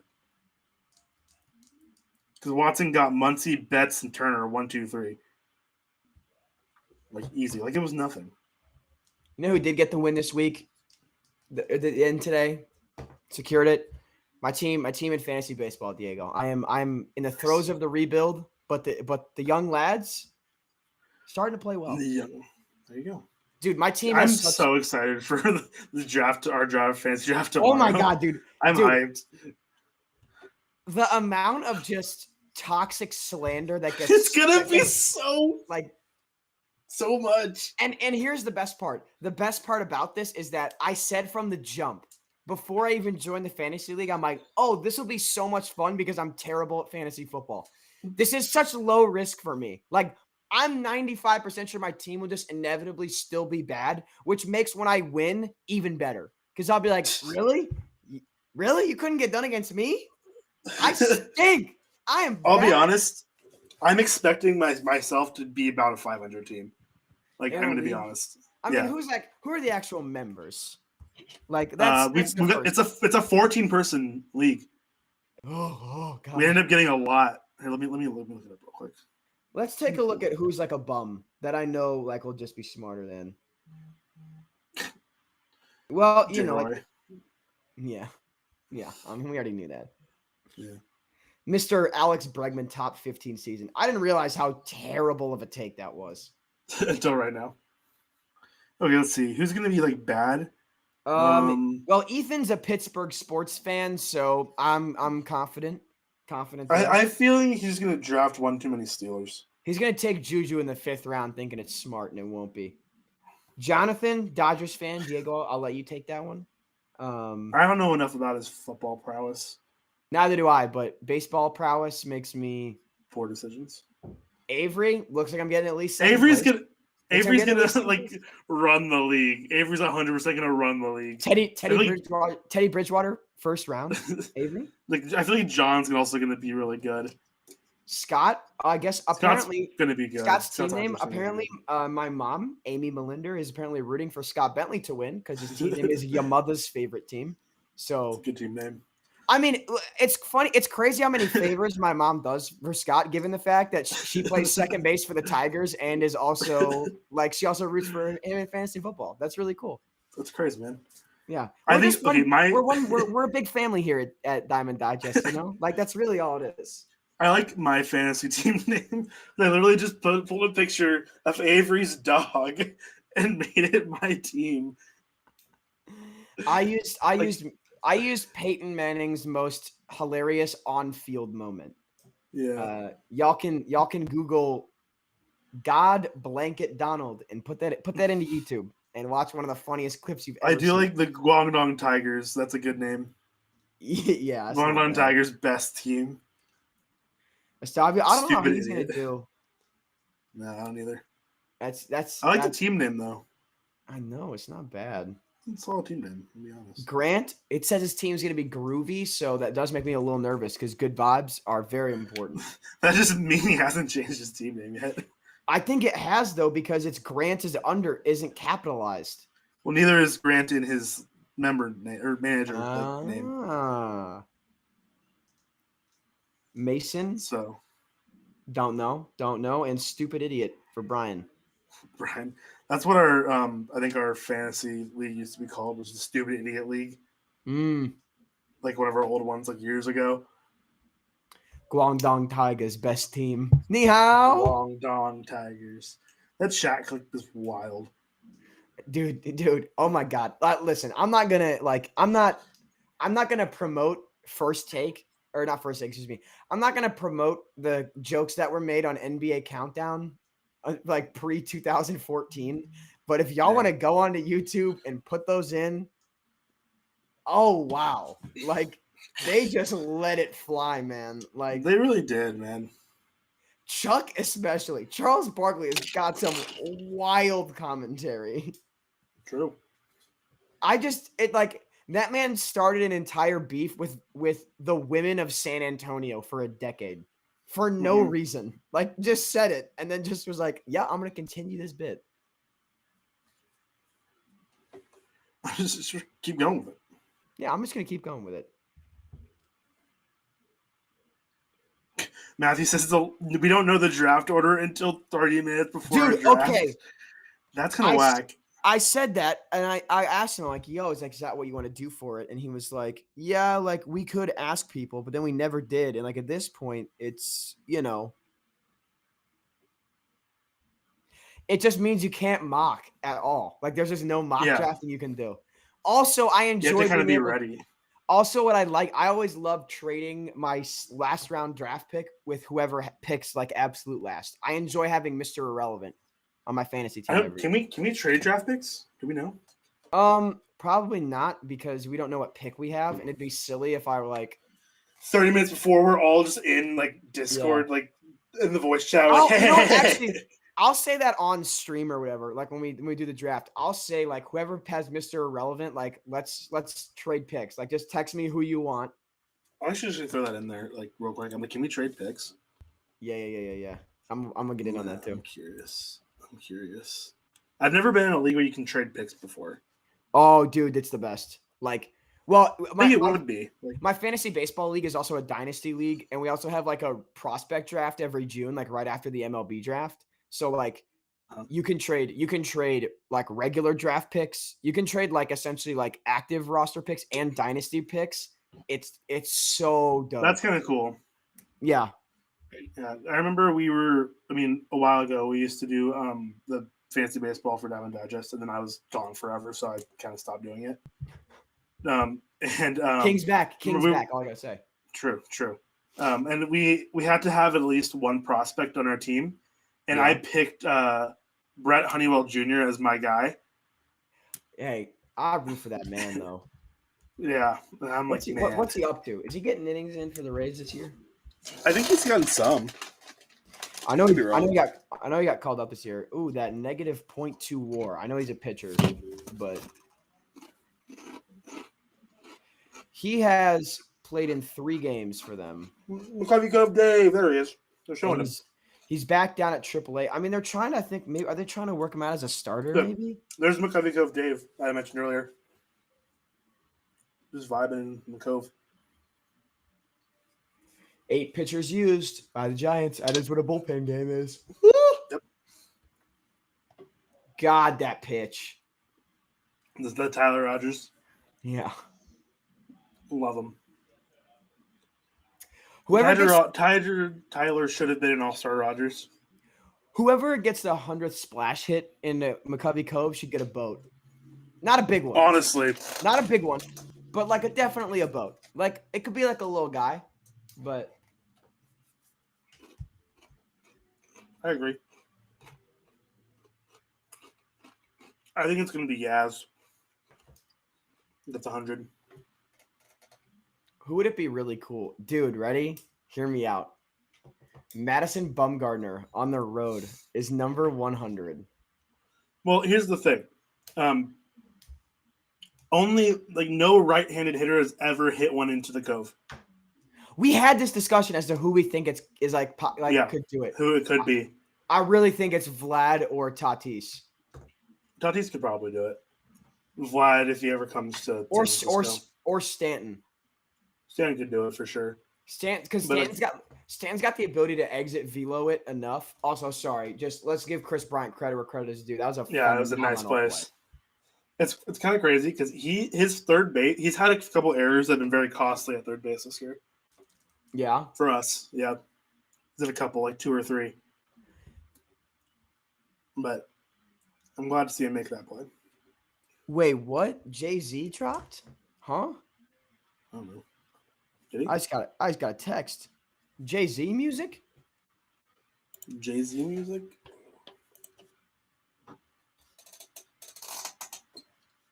Okay, we have our last trivia up via Peyton. Here it comes. We have our last trivia up. Yeah. Hey, it's a fun little because Peyton's just trying to rig it so that you win.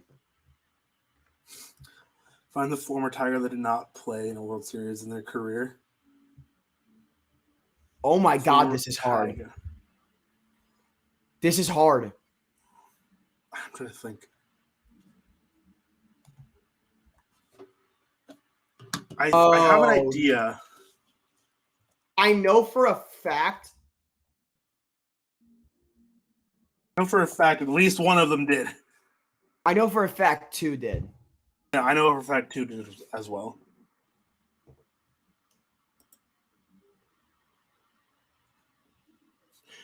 Tyler Rogers average release point 1.2 feet off the ground.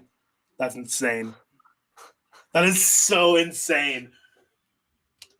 I love that stat. That's a very rare ESPN dub stat. So 10 pitch inning for him. Love it.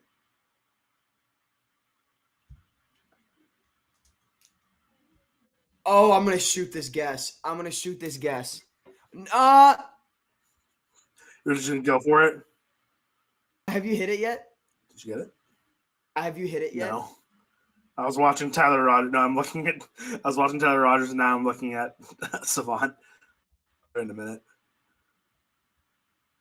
I'm gonna shoot this. Okay. Well, no, is it? I think I know. Ah. Oh, but I was wrong. Oh, no, Diego, you should have me go first.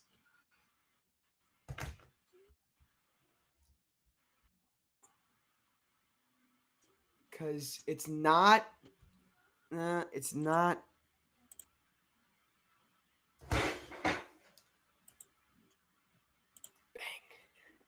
Did you get it? Is that enough? Oh my God, we're tied. We're tied right now. Oh, you might get velo. Do we have any differences in the last few? Yeah, at the end, like max exit velo, fastest pitch. Oh yeah. All the that fastest stuff. pitch. Camilo never hit 100. Did he hit 99? Exactly 99. He hit exactly 99. Like it was 99.0. Like. All right. Well, I'm hoping for an absolute laser in the 9th. Then. Here's my thing. Oh no, we didn't. Here's my thing. Mm-hmm. I knew Granderson played the 2006 World Series because ready. I'm gonna destroy Scott Bentley's mood in 8 seconds. Ready? Did he not play in the 2015 with the Mets? Question mark. Oh, here's how I knew that Granderson played in the World Series though.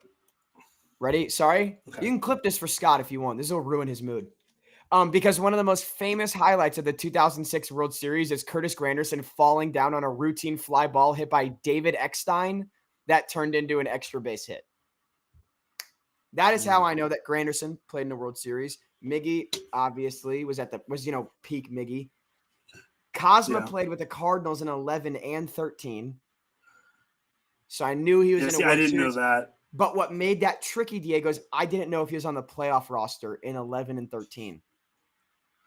I knew he was on the roster in 2012, obviously, because he owned the Nats. But I did not know if he was on the playoff roster for either. And that's what confused me. And it's Victor Martinez because he missed 2012. Oh, that's right. Okay. That's why. I was like, Victor Martinez was on those teams. Like, I don't remember if that is what made Maybe straight up talking about it now. Yeah, well, yeah, that's fair. I mean, can anybody else catch us? Not that much matters. No one can catch us point-wise, so there's no one else here to catch us. Yeah, exactly. We can talk about all we want. Ha ha. Sure. Yeah, but yes. So I didn't know if Peyton was trying to get me with Cosma, and like if I didn't know if Victor Martinez missed the year but was healthy on the playoff. Like I didn't know if it was one of those. Like, yeah, V-Mart. Man, what a Diego, you did get wrong. I said Leone and relievers would get a quality start. Should have backed your Giants, brother. Should have. I had a feeling Cowboys was gonna do something stupid. That was the thing. Somebody lock this in for me. Like Diego, root with me, baby. I want to see. Give me 120-mile-an-hour homer right now. Like absolute missile. Give me for Mauricio Dubon. Yes. Mauricio Dubon has a huge place in my heart, Diego. We were talking about fantasy baseball earlier. I traded Mauricio Dubon for Ty France straight up before the season started this year. That's a good trade. Because I was like, I thought that Seager was honestly, here's why though. I thought Seager was going to fall off and they would play France at third. And then Evan White would get called up. And I was like, ooh. I was like, Evan White's hurt. Right. But this is like preseason. Oh, like spring training. I was going to, in my head, I'm like, if Seager's bad, they'll call, like Evan White will play at first, but that second base, third base eligibility would be huge. Plus, if White struggles, Ty France will play first base. Kyle Seager has been solid, so Ty France does not have third base eligibility, but I know that's the Mariners. Like, I'm pretty sure it's the Mariners' long-term plans. Probably. I would imagine it is as well. Yeah. So I don't think they have any third baseman coming up in their I mean, they did. I mean, dude, but Abraham Toro has been kind of nice. Yeah. Doesn't he play second, though? I think so, but he's also a third baseman. Like, he plays he's playing second base because Ty France has to play first base and because Kyle Seager plays third base. Right. And also, I mean, wait, who do they have? It's J.P. Crawford and J.P. Crawford. They also have DJ Moore and they got somebody else that can play second base too for him. Yeah, I'm blanking on who it is. They also have Noviela Marte, who's don't they? He's an A plus ball right now though. Yeah, but like long term. Oh yeah. Dude, Marte, I'm still so mad. When I went home back in California, because Marte plays for the Modesto Nuts, and that's like back one where of the I'm best. from. By the way, one of the best minor league team names and mascots. Oh, it is. It is angry looking nuts. Yeah, a walnut and an almond. But yeah, they were on the road the entire time I was back home. I was upset about it. Like literally the entire time. I was home for like a week. They're on the road for like an entire week. I was sad. I just wanted to watch the Nuts play. What did Payne say? LMFAO trivia is back. Yes, it is. All right, who do we got the dish here? Who got the dish? Estrada. Tyro Estrada. He got 4 homers. Acquired from the Yankees. You can hit a ball 116. Let me see it, brother. I just want to put this out there. The Yankees and Giants have had a couple of trades this season. I don't know who Peyton, I don't know who we traded to you guys for Tyro Estrada. I remember Wandy Peralta went back in the Talkman trade. But I don't remember who we traded you for Tyro. Didn't y'all like DFA him? Later. Wandy or no, Talkman? Talkman. Am I remembering wrong? Yeah, he was put to DFA because he was no, he got DFA'd. Yeah, he's playing at AAA right now. Oh yeah, very much so. He was a bum, but he played really good defense. He had that one. He had probably the defensive play of the year, where he robbed for the Giants. No. He robbed Pujols of a walk-off home run at Dodger Stadium. Which would have been the record, right? I don't know. Pujols is tied with it Tomei for the walk-off record. He robbed Pujols of the all-time record for most like walk-off home runs. Then there we go. You can't tell me that's not an electric. Watch that Ben Gamel catch today. It was nuts. Go to good old-fashioned twitter.com, type in Ben Gamel into the search bar and watch this catch. Like, it's one of those like remember Marco Estrada? He was a good ball player for like 2 years.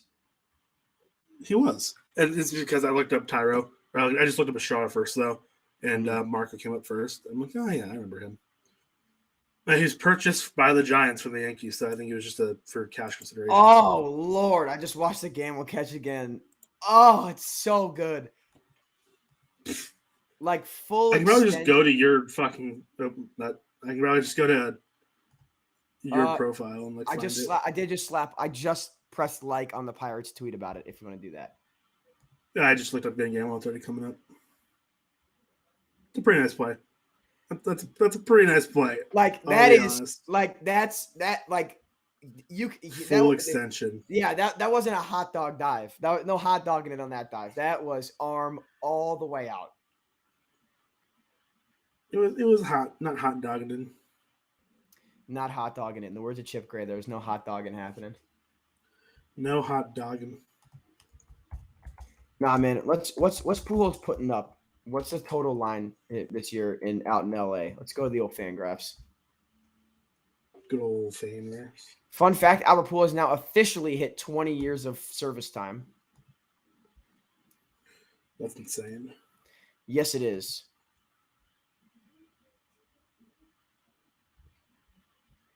Also, I want to point out from that Doval pitch earlier to Will Smith where he ended up blocking him. Yeah. That's the pitch location. 7. Ugh. Just want to throw that out there. McGee into this game to finish it off. Not a safe situation. Facts. Because they're up 4 runs. Who would have thought we would have been here? Not me. Me when I clicked on trivia. Dodgers by 1 million, baby. I just meant the non-safe situation, but yeah. Yeah, also that. Also, I believe, if my memory serves me correctly, the Giants and Dodgers, if the score holds, would have scored the same amount of runs against each other this season. That is honestly a true test, I think, of okay. Diego, I'm sorry. I was about to say that'd be really cool. King's on deck. So I forgot No. There's cool. He can homer tomorrow. No, he has to homer tonight. 116 miles an hour. That's what I need. No. I need that 116. No. I'll give a 116 line out. How about a 116 single, and then you guys get a double play because he can't run? How about a 116 line out to right? Nah, I want to get it. You got to remember. You got to remember. I want the hits. This is what 116. This is what makes my OOTP save so sad. Gosh, this is okay. Look, watch this play. Watch this play real quick.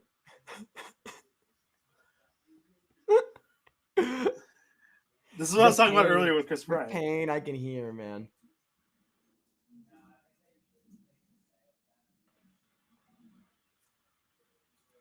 I mean, I think he just misplayed that. That almost hit him in the face. So I think he might have been a little rattled.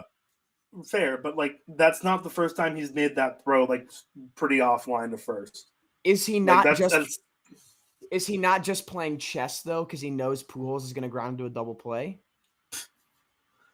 He also definitely had time there because Will Smith was running, and Will Smith's not fast. He's not slow. He's not catcher slow, but he's not fast. He had time to double pump that. Oh yeah, absolutely. Also, that's not Will Smith, isn't it? Isn't that Clint Barnes? Who is that? Was that not Will Smith running? No.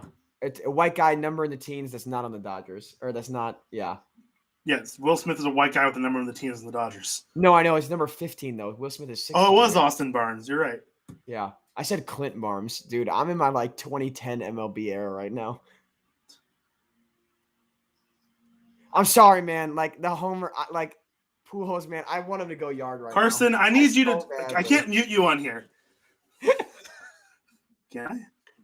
No, I can't. Here, do you want me to? Here.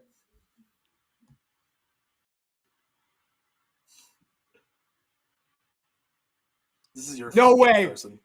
No, dude. Come on. Come on. It's my guy. He's my guy. He's my guy. Yo, Diego, you know it's gonna be worse. This is all your fault. You know it'd be worse if it goes 116. Oh, 105. Dang. If that had been 105, yeah, no. Dude, 425, he's still got it. I'm sorry, he's still got it. And here's the other thing. Now that makes me even more upset about the Bryant error there, because now it's a 2-run home run. Yeah. And now this is a lot more stressful of an inning when we have. I mean, he just threw about him, no he one threw left him in the bullpen. 91 right down the middle. Like Pujols. I know. Oh, dude, this swing is. This is still your fault. He's This still is got. still your fault. He's still got such a pretty swing. God, Jake McGee, please don't. I'm sorry. And now we won't finish even on the year. Like that would have been really cool. And this is all your fault,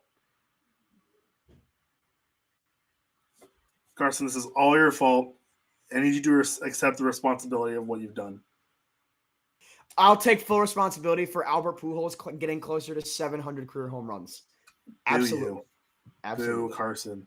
Can I offer the solace of Pujols having more home runs in his career than Alex Rodriguez is inherently good? Not right now. Okay, not right now. I mean, you're right, but like not right now. Okay. I'm so upset about it. It's all your fault. Dude, it's like Peyton said though, man. I was hoping for oh man, like his swing is still so pretty. Like it really is. You know what would be awesome because he's from the DR if he goes down and plays like Lee Dome and hits just tanks. Good. I look at that. See? You see that? Him pointing to the Dodgers bench and he's saying, "I told you." Come on now. This is your fault, Carson. Don't want to hear it. Look. He is one of the greatest players of our lifetimes and of all of baseball. And I really thought that like playing with the Angels and all that had really like taken that out of him. And I'm not kidding. It's like to see that, it's nice. Like I'm not trying to like make this dark, but it's like when your dog gets older and you start giving him like he gets a ribeye a little bit more frequently. That's what a Pujols homer is. All right, like they're like the ribeyes are coming less frequently, but it's nice. Now I'm stressed. Because look at this. Once he gets a single here. Oh, I could have gotten trivia points. I was picking the Giants in all the trivia questions because I wanted them to win by 1,000 runs. I should have hit the field, man. I've been calling for a Pujols bomb all night. Double play ball. All right. Once he gets a single there on a ball that like 95% of the time the shortstop's sitting right there. And ban the shift. This is all I gotta say. No, I'm kidding. I may limit the shift guy though, not a ban the shift guy. I think the shift's good for baseball inherently. I think shifting is inherently good for baseball. I just make the rule you have to have of your 4 infielders, 2 have to be on either side of the second. It's not really much of a shift at that point. You still can though. But you still can. Well, it kind of defeats the purpose of the shift though. Like you could play. I get what you're saying. If you play, you could, because if you still do that, you can still play a shortstop basically up the middle and have your third baseman play shortstop, and you're still shifting. God, John Brebbia's up in the pen. Oh God, that's trash. I'm not gonna lie to you, man. It's because we're almost out of arms. He's like one of, if not the last arm out of the pen tonight. Hey, you know who if they had this would have been an issue? Edwin Jackson / Bartolo Colon. Every team needs a guy that's like 40. That is like clearly washed that only comes in for bullpen games. I mean, that's low-key kind of what Quintana is for us right now. Yeah, exactly. But Quintana, like, that's sad, man. He's like 32. He also, like, has actually been very good with the Giants. Like, so, like, I mean. That's fair. He's not washed 40, like what you're saying. He is just didn't pan out in Anaheim came to the Giants and is not being used in a different role. Wait, I'm and is sorry. thriving. A pitcher that didn't pan out in Anaheim, but they're Get him by the dozen out there. yeah. They're plentiful. Hey man, that 2-0 call, just so you know. No I complaints. already forgot where the pitch was. I No already com- forgot where it was. No I'm not gonna be complaints from honest. you right now, I'm sure, but Lord in heaven, that thing was a good inch and a half off the plate. Dude, I've already forgotten where it was located. I'll be honest with you. It's not like an inch and a half off the plate is actually a ball in this game. Like, we've determined that already. Yeah, facts. An inch and a half off the plate is definitely a strike tonight. McGee's got a slider, no? He does. He barely uses it. Yeah, I'm throwing that slider at Mookie Betts' right foot right now. Not actually to hit him, but Well, yeah, I know what you mean. Back foot slider. yeah. But like McGee only throws his fastball. He throws his fastball probably, I'd say, 85% of the time. He's got to throw Like- something off speed right now, though. Especially trying to get I a would double too. ball. I would agree. But he'll probably throw him a fastball up and in instead. It'll be a fastball above the hands is what's probably going to happen here. But that's not indicative of getting ground outs. I know, but it'll happen to strikeout. So watch it. Like, watch where Casale sets up, though. Like, before, he definitely throws right down the middle, but Casale's setting up. It wasn't up and in, but it was up. Uh-huh. That's one thing I watched, like, I mean, clearly just because I watch too much baseball. Like, I pride myself. I'm like, this is what's going to be the next. This should be what the next pitch is. It's And fun then to it guess. happens. I'm like, huh. Yeah. It's a I great. still remember. It's a great duel like, right now. I'm sorry, I cut you off. Go It ahead. is. It is. When I went to the game this year, I went to a Giants-Dodger game. And I remember it was a game where Lamont Wade Jr., he had gotten hurt at the plate. And I was with my – oh, boy. That wasn't close. That was – there's a fan giving the ump the finger and they got it on television. That wasn't close, man. That was a terrible call. I'm all for it. I'm not mad about it, but I only know that's a bad call. Yeah, I mean, It should be a full count right now to Mookie. Like, yo, that's a horrible call. bro, they blurred it on the live stream. Did they? Because it's on Did a you get delay. the delay? The screen is just all gray, but you can low key still like you can tell what See the it. action was, but you can't actually see the finger happen. That's funny. Also, like Mookie Betts is like such a nice man. Like you know for a fact that like when he's going, oh, yeah. Oh, That that's was a brutal. classic Albert Pujols. Oh my God, that picture of him like going like that. That was so funny. Oh, it's already beyond me. I already forgot about that. He literally did the classic like and then he did like Okay, I was gonna say if you don't call that one a strike, me pissed. Anyway, but I was at a game earlier this year, and like Lamont Wade Jr. got hurt at the plate and had to come out of the game, and so I leaned over to my cousin, who's also a big baseball fan. I'm like, so what's gonna happen is Russ is gonna go from first to left, Florida's going from third to first, and then Voss was gonna come into the game and play third, and then 2 minutes later, that's exactly what happened. And he just so looked at me. He's like, "How'd you know that?" It's so satisfying, right? He's like, "How did you know that?" I'm like, It's funny because it's like such straight white guy shit to like want to explain something to just people or just anyone around you. Like, but I truly love doing that of being like, let me explain what's about to happen here. To be fair, he did ask me. He's like, "What do you think? Who do you think comes in?" Fair and then enough. I said that because he's also a big baseball fan. So he's like, "Who do you think comes in?" I'm like, "This is what I think's gonna happen." Also, I like how because this is in San Francisco, like it's still like light out. It's not like dark yet there. Like every other game where it's like at this point it's like 10:30 on the East Coast. West Coast baseball still in the light as opposed to Pac-12 after dark. Yep. West Coast baseball still with some light out. Yes. Where you can still see the sun. Very, very catchy. Yeah. That whole let's just use Peyton, if you want to if you can remember that, or if you have that clip, just let's use that hashtag for the game final tonight. West Coast baseball, the sun is still up. Yeah, but then show the graphic. McGee, 22 pitches, all fastballs. That's nuts. This is just who he is. Pop out. Yeah, stay in play. Yes. Did that stay in play? Did that stay in play? Did it hit the net? I need to know because Yas caught it. It says final, but I'm still waiting. Yeah. I don't know. Yeah, is that it? Is that it? I need the audio for this. Hold on, I need to hear it. Let me hit a replay. They might. Okay, they're looking at it. They're looking at it. He got it. He got it. I need to know if it hit the net at all, though. It could have hit higher up, maybe, depending on where it comes in from. It also depends on the angles they have. Mm-hmm. A cheeky Bruce Bochy jersey they showed, by the way, when all the fans were celebrating. Yeah, I know, but okay. So it looks like a catch. It looks like a catch 100%. He caught it, man. That's a catch. That's ball game. He definitely caught it. It's just more so if it's higher up, I need to know. I know, but based on when they're showing the replay, I think that the implication is I think so too. But also umpires, nothing is given because umpires are hot garbage and deserve to be relegated to minor leagues.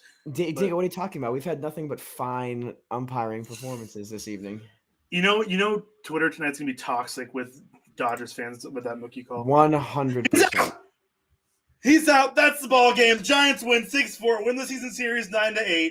They have a game lead in the NL West.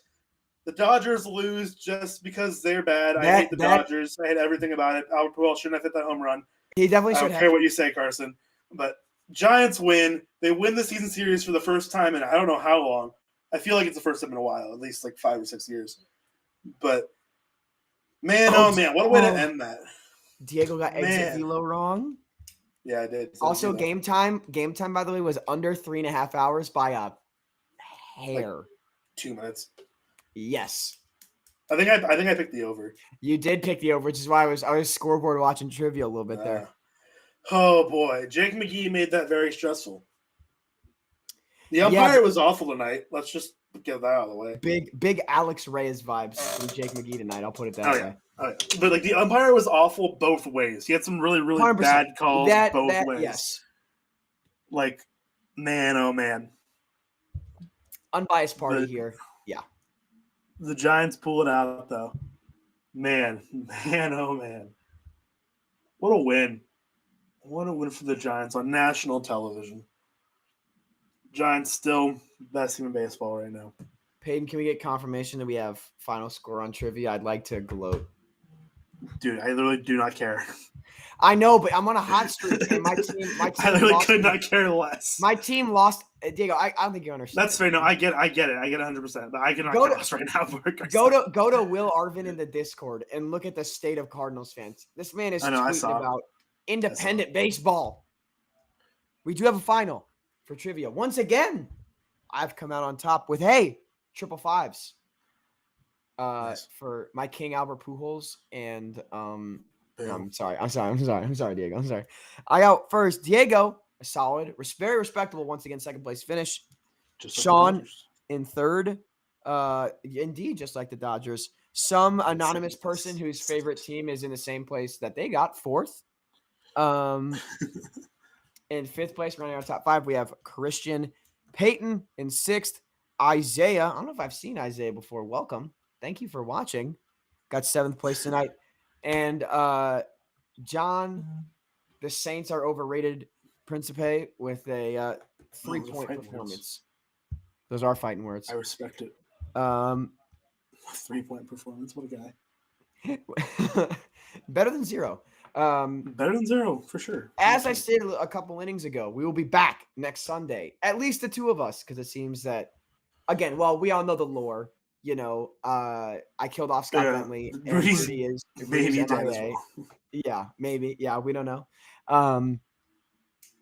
Could have been the CIA. We have no real leads at this time, but hopefully by next Sunday we'll let you know. We'll know where he is. We'll know where he's at. Make sure to hit us up on our social medias. Read all our articles. Buy all of our merch. Stan us individually. We do have our Twitter merch. handles. Our Twitter handles are directly underneath. If you want to find Giants and nice things, you can follow Diego. And if you want Cardinals, nice things, and also some anguish, you can follow me. We'll be back next And Sunday. also anguish. And there's a little bit of anguish, just a little bit of anguish. And Also, what that anguish is about, that's the mystery.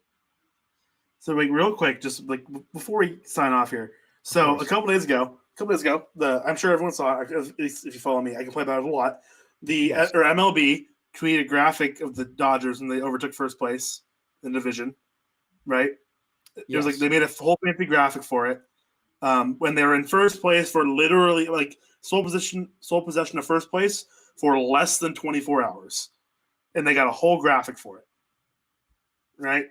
Giants got nothing when they came back and all that, and the Giants now all they got today for retaking division was an in-game photo with the scoreboard at the bottom.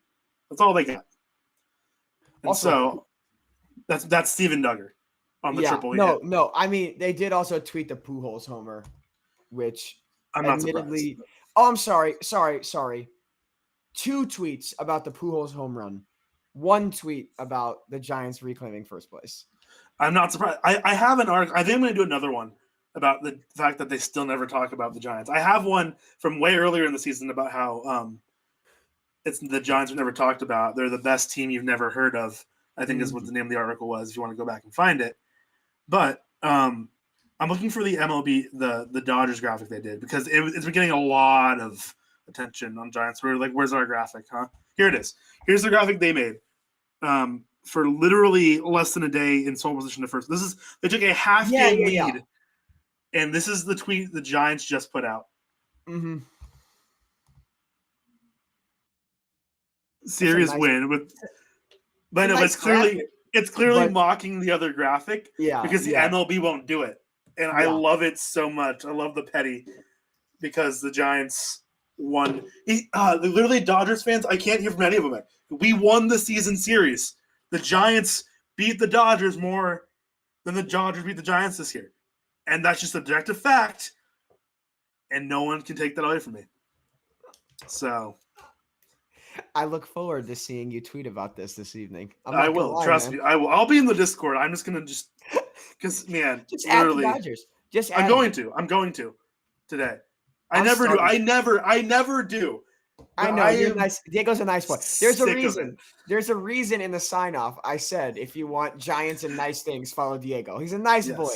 This is months of disrespect hitting a boiling point. It is. It happens every now and then. It happens every now and then, and that's okay. Just stop disrespecting the Giants. That's all I ask for. Don't disrespect him with watch the Giants come in second tomorrow on a power ranking too. Watch it happen.